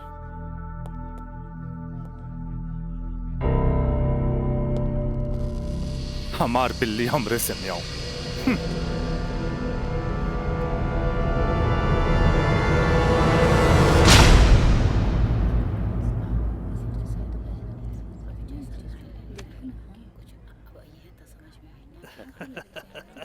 आज हम ही जीतब।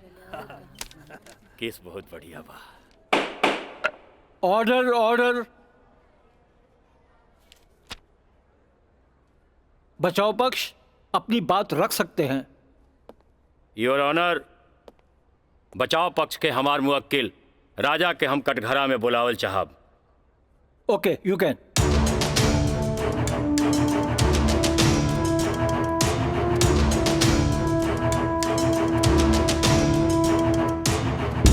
हम गीता पे हाथ रख के कसम खाता नहीं, जे भी कहब सच कहब, सच के सिवा कुछ न कहब।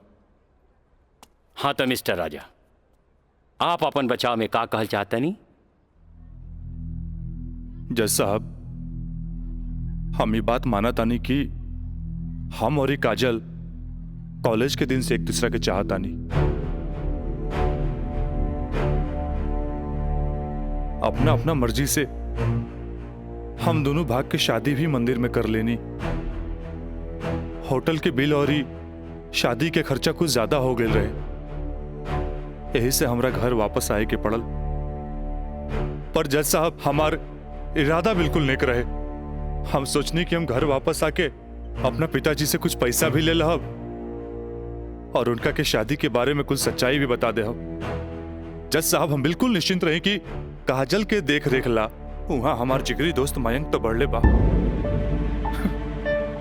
पर जज साहब, जब हम वापस लौट के गई था वहां के नजारा देख के तो हमार होशे उड़ गई। जज साहब, हमार नई नवेली दुल्हन काजल हमारा जिगरी दोस्त मयंक के बहिया में गलबहिया खेलत रहे। आई ऑब्जेक्ट मिलॉर्ड। इस सरासर झूठ बोलत जा रहलन ह। Objection overruled. मिस्टर राज, आप अपना बयान जारी रखिए। जज साहब, तब खटाक से हमरा दिमाग में एक बात याद आ गई कि कॉलेज के दिन में हमार जिगरी दोस्त मयंक हमरा से बोले रहे कि वो काजल के पसंद करेला और काजल भी ओकरा के पसंद करेली।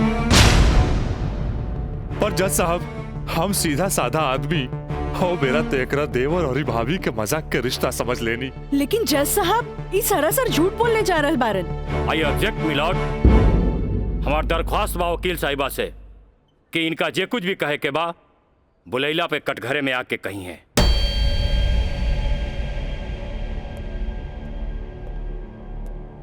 आप कंटिन्यू कर सकते हैं मिस्टर राज। जज साहब, कोई भी आदमी अपना बीवी के केहू दूसरा के भैया में देखी तो ओकरा मन मस्तिष्क पर का गुजरी, ये आप अच्छे से समझ सकीले जज साहब। मिलॉर्ड, इस सरासर झूठ के पुलिंदा आपके सामने रखल जा रहल बा। कोर्ट के गुमराह करे की कोशिश करी जा रहल बा। तया पानी ना कोर्ट के सही रास्ता दिखावे वाली। अरे घबराई ना, जल्दी ही रहुओ के बयान देवे के समय मिली।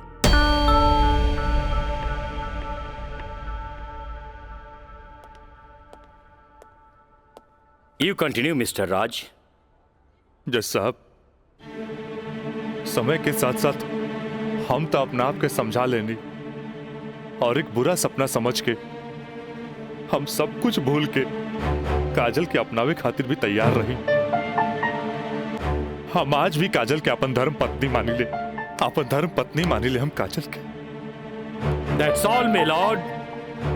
हम चाहत कि वकील साहिबा काजल सिन्हा के कटघरे में बुलावल जाए, वो भी वकील के तौर पर ना, मुद्दई के तौर पर। इजाजत है।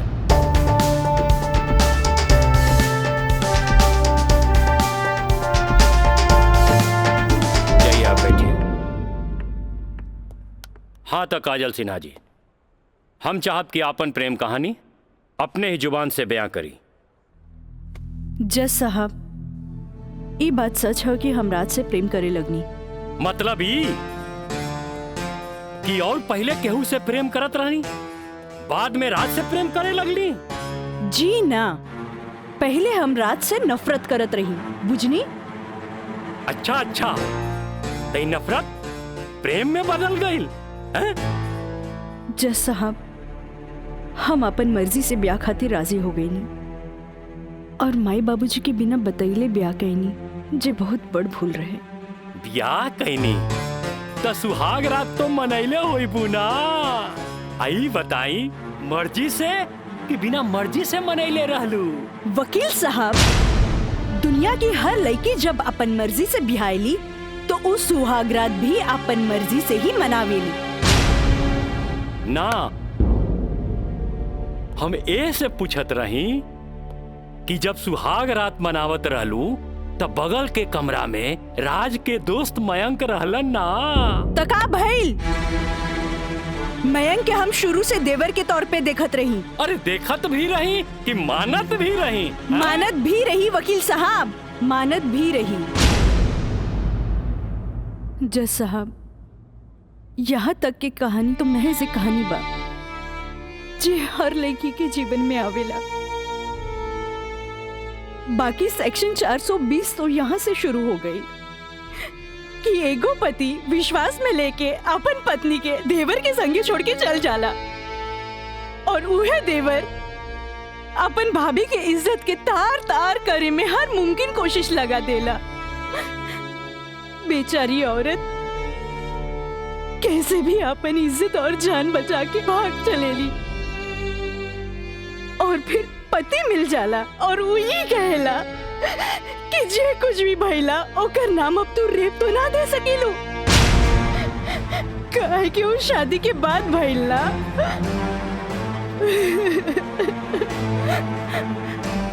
और रहल बात शादी के, तो तू सो कॉल्ड देवर से कर सकेलू, काहे के ओकरा हमार झूठन खाए के आदत है। जज साहब, हमार सगरो अरमान चूर चूर कर दिहल गइल। हमरा कुछ समझ में ना आयल। आखिर हम करी तो का करी? हम परिवार से मजबूर हो गए नी जज साहब।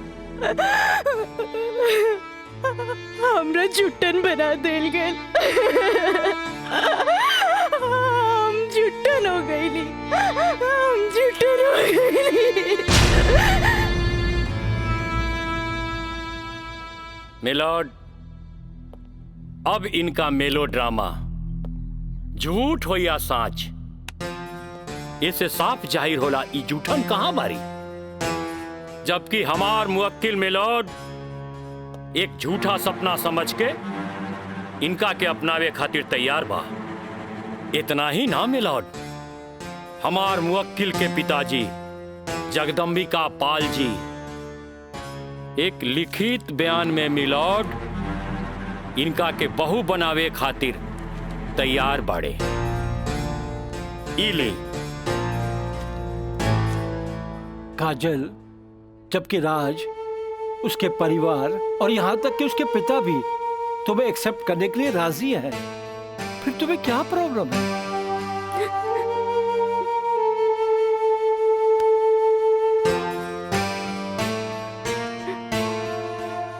तुम बोलती क्यों नहीं हो? कुछ तो बोलो। मिलॉर्ड, वहाँ मर जान के खतरा है।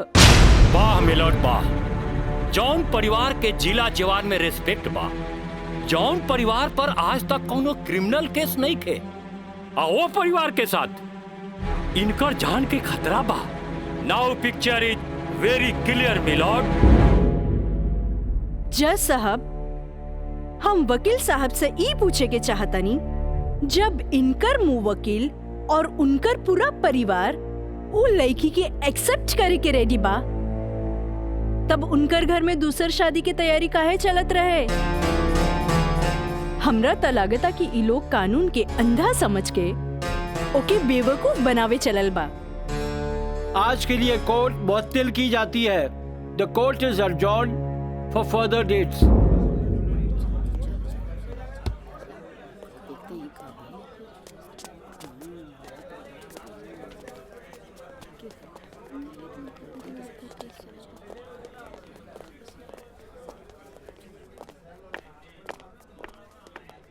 वकील साहिबा, अरे वाह, तू तो बड़ा चालाक बड़ू हो। एफिडेविट करवा के मैं के तू अच्छा यूज कैलू। आपके के कह दलस कि कोई वकील के सबूत इकट्ठा करे खातिर चालाक ना होके के चाहिए? बाकी चालाकियों में भी हम तोहर बापे निकला। और अगला डेट में दूध में ऐसा पानी मिलाई, देखते रह जाओ। चलो बाबूजी। देखो काजल जी, कल कोर्ट में उनके वकील ने जो बहस की, ये एक केस है 99 दिल्ली का। तुम्हारे केस से बहुत कुछ मिलता जुलता है। जी सर। और इसमें उसके पक्ष में फैसला हुआ था। मैं इसको अंडरलाइन कर दे रहा हूँ। ओके। हाँ। तो ये पॉइंट जो है, ये पॉइंट ध्यान से पढ़ लेना। जी सर। और कल तुम्हारी बहस में ज्यादातर ये बातें होनी चाहिए। ओके। समझ गए ना मिथिलेश जी? थोड़ा ध्यान रखना, ये सारे पॉइंट्स इसके दिमाग में बैठ जाने चाहिए, क्योंकि सारी बहस इसी पर होनी है। जी। कल की बहस बहुत इंपॉर्टेंट है। जी सर। ये बुक ले जाओ, अच्छी तरह से इसकी स्टडी कर लेना। जी सर। ठीक है, जाओ बेटा। Thank you sir. God bless.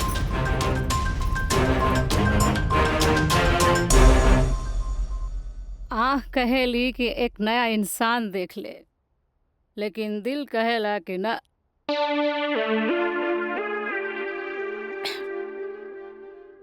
कि वह शख्स एक दिन लौट के जरूर आए।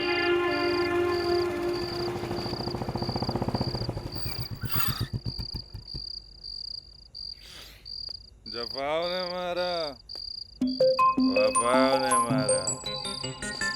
निराली, अरे निराली, मुझे तेरी अदाओं ने मारा। राज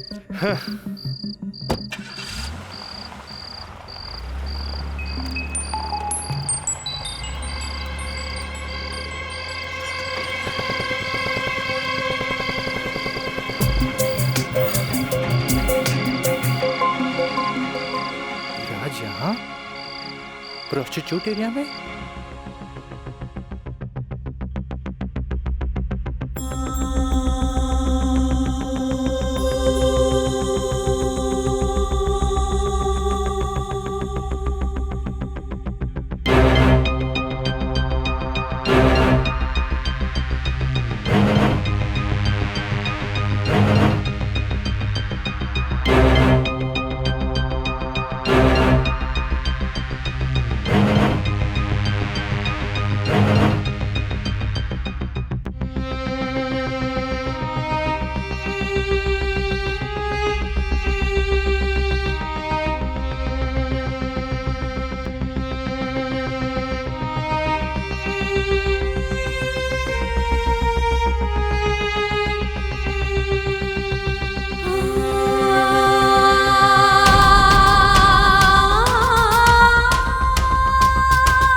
कैमरा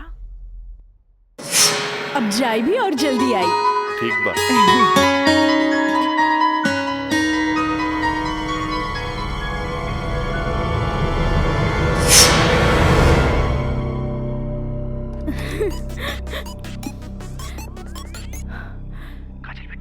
हाँ काका, काजल बोलतानी। काजल बिटिया, काम हो गई। काम हो गई काका? जल्दी से 3 कोनवा पर आ जा। ठीक है काका, आवतानी। का बात है? केहू देखत तो नहीं खे। इला तार दिहल कैमरा और ई रहल कैमरा के चिप बिटिया। हे भगवान, बहुत बचपुचा के आइल बानी ताकि केहू के शक ना हो। थैंक यू काका।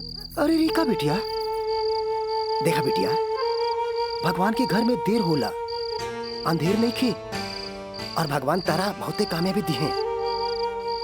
अच्छा बिटिया जी। अच्छा बिटिया, हम जाता नहीं। ठीक बा।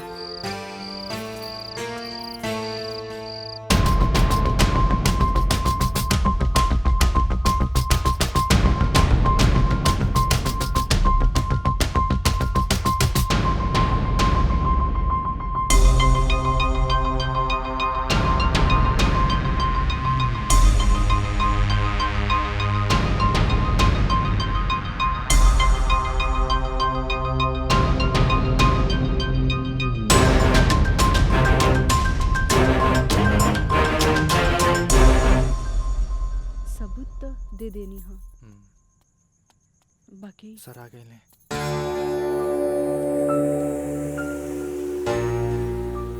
प्रणाम सर। खुश रह काजल। वो लोग समझ ले रहन की तमाशा होई, बाकी तू चुप रह के बाजिए पलट देलू हैं।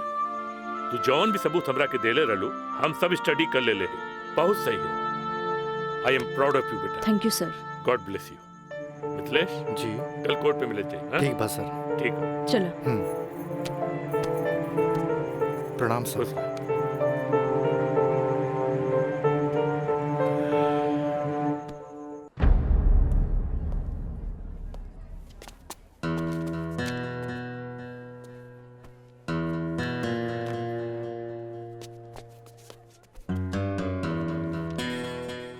अदालत की कार्रवाई शुरू की जाए।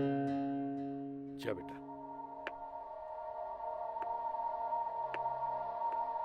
मिलॉर्ड, असल में ई केस एगो अय्याश अमीर आदमी के अय्याशी के केस है। साथ में पढ़े वाली छात्रा के अपन अय्याशी के जाल में फंसा के ओकर असमत से खेले के केस है। I object milord. हमार वकील साहिबा के शायद दिमाग खराब हो गई बा जी। हमार मुवक्किल पर बेबुनियाद घटिया इल्जाम लगा रहल बाड़ी। मिलॉर्ड, जेकरा ई घटिया और बेबुनियाद इल्जाम कहतारे ओकर बुनियाद हा। हम चाहे कि इनकर मुवक्किल राजा के कटघरे में बुलावल जाए। इजाजत है।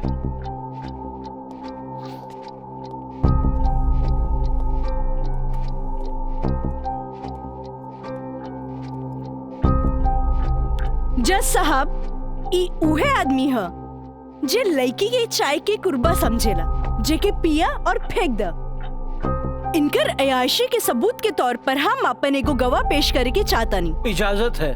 Thank you.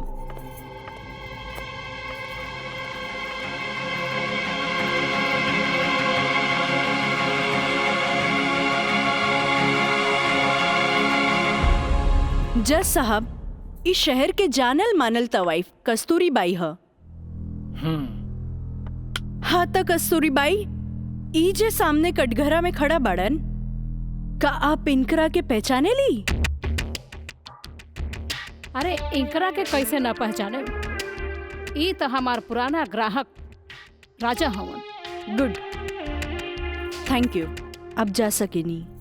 हाँ तो जज साहब। I object milord. हमार वकील साहिबा हमार पर्सनल क्लाइंट के केस के रुख के बदलल चाहता रही। आखिर केस के ई बात से का वास्ता? वास्ता हाँ जज साहब, वास्ता हाँ। जॉन परिवार के रिस्पेक्ट के गुणगान हमार वकील साहब करत आ रहल बारन, वो परिवार के एक लौता बेटा के चरित्र से वास्ता कैसे ना रही? बताइए जज साहब। अब हम अपन अगला गवाह राजा के कॉलेज के प्रिंसिपल एनके गॉड के पेश करे के चाहता नहीं। इजाजत है। Thank you. प्रिंसिपल श्री एनके गौड़ हाजिर हो।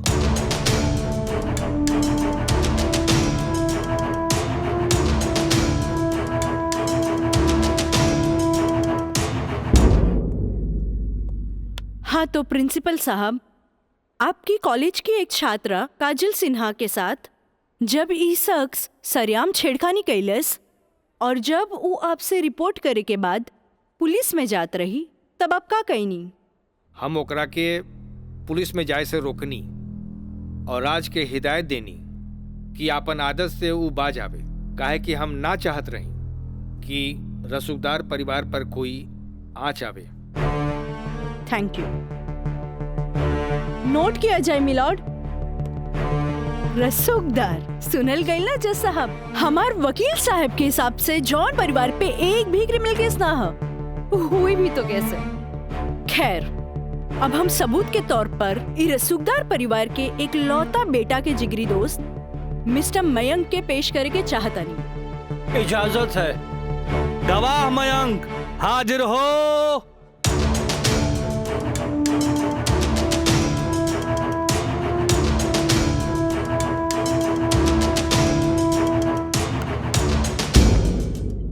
हाँ तो जज साहब। जज साहब, हमार वकील साहिबा खामोखा अदालत के वक्त के बर्बाद कर रहल बाड़ी और उस सवाल के जवाब देवल नहीं की चाहत जेमे बियाहता के पति और पति के पूरा परिवार बियाहता के रखे खातिर तैयार बा।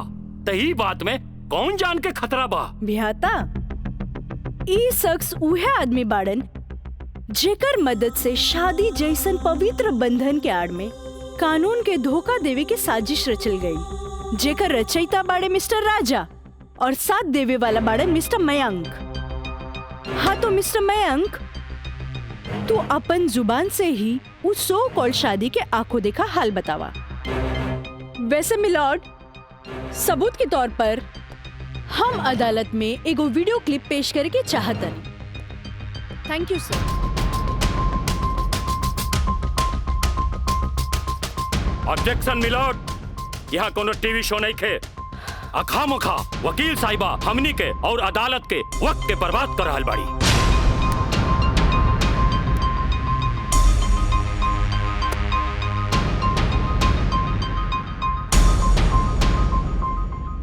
जज साहब, वीडियो क्लिप में साफ दिख रहल बा कि दुल्हा दुल्हन के दाएं बाएं ना बल्कि आमने सामने बैठाल गईल ह, जे हिंदू रीति रिवाज से बिल्कुल गलत बा। और ऐसे नहीं से भइल काहे कि पंडित से शादी ना करावल गई, एक बहरूपिया से पंडित के रूप धरावल गई।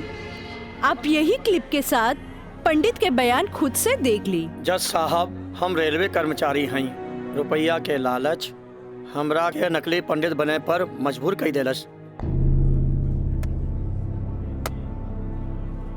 जज साहब, हम एक गरीब आदमी बानी और पैसा का लालच बड़े बड़े लोगन के अच्छा और बुरा समझे का शक्ति के छीन लेला। हम तो एक गरीब आदमी बानी, दोस्त के कहला पर हम एगो भलता आदमी के पुजारी बना के इन लोग का ब्याह करवा देली। आखिर हम भी क्या करते। जज साहब, काजल की खूबसूरती का हम दीवाना हो गई और काजल के पावे खातिर हम समाज और कानून के हर सीमा के भी लांग गईली। हाँ तो जज साहब, हमार दूसरा वीडियो क्लिप देखी जे ई साबित कर दी कि धारा 420 से शुरू हो करके धारा 376, 375, 362, 361, 120B के उ लड़की के साथ अंजाम दिल गल बा। और जज साहब, लगे हाथ हमार दूसरा वीडियो क्लिप भी देख ली प्लीज।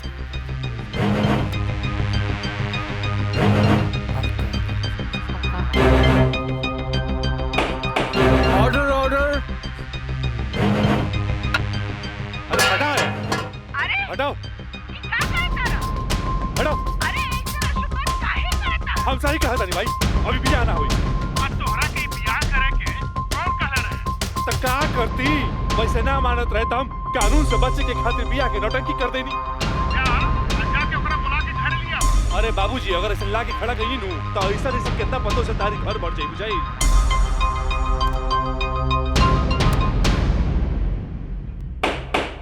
Order order. सारे गवाह और बयानात को मद्देनजर रखते हुए अदालत इस नतीजे पे पहुंची है कि मुजरिम का मकसद पहले से ही धोखाधड़ी से कहीं आगे था, क्योंकि उसका मकसद उस लड़की को धोखा ही नहीं देना था बल्कि उसके साथ शारीरिक संबंध स्थापित करना था। और यह भी साबित होता है कि मुलजिम ने बलात्कार को शादीशुदा जिंदगी को एक व्यवहारिक रूप देकर कानून को धोखा देने की कोशिश की है। इसलिए अदालत धारा 420 से बढ़कर इसे 376 एक रेप केस करार करती है और साथ ही महंग को इस अवैध कार्य में साथ देने के लिए धारा 120B को अदालत मुकर्रर करती है। धारा 376 के तहत मुलजिम राजा सिंह को 9 साल एवं उसके साथी महंग को धारा 120B के तहत 4 साल बामुशक्कत कारावास की सजा देती है और पंडित देवी दत्त को नौकरी से बर्खास्तगी के साथ IPC 34 एवं 120B के तहत 2 साल की सश्रम कारावास देती है। और अदालत जगदम्बिका पाल सिंह जैसे हर अमीर बाप को यह हिदायत देती है कि पुत्र के मुंह से उनके उल्टे सीधे कारनामों में बेटों का साथ न दें। और इन्हीं फैसलों के साथ अदालत आज बर्खास्त की जाती है। Thank you.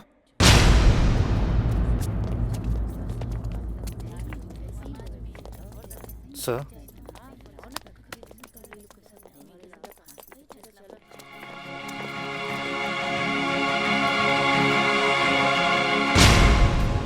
ए बेटा, हम तोरा बिना हम कैसे जिएब रे?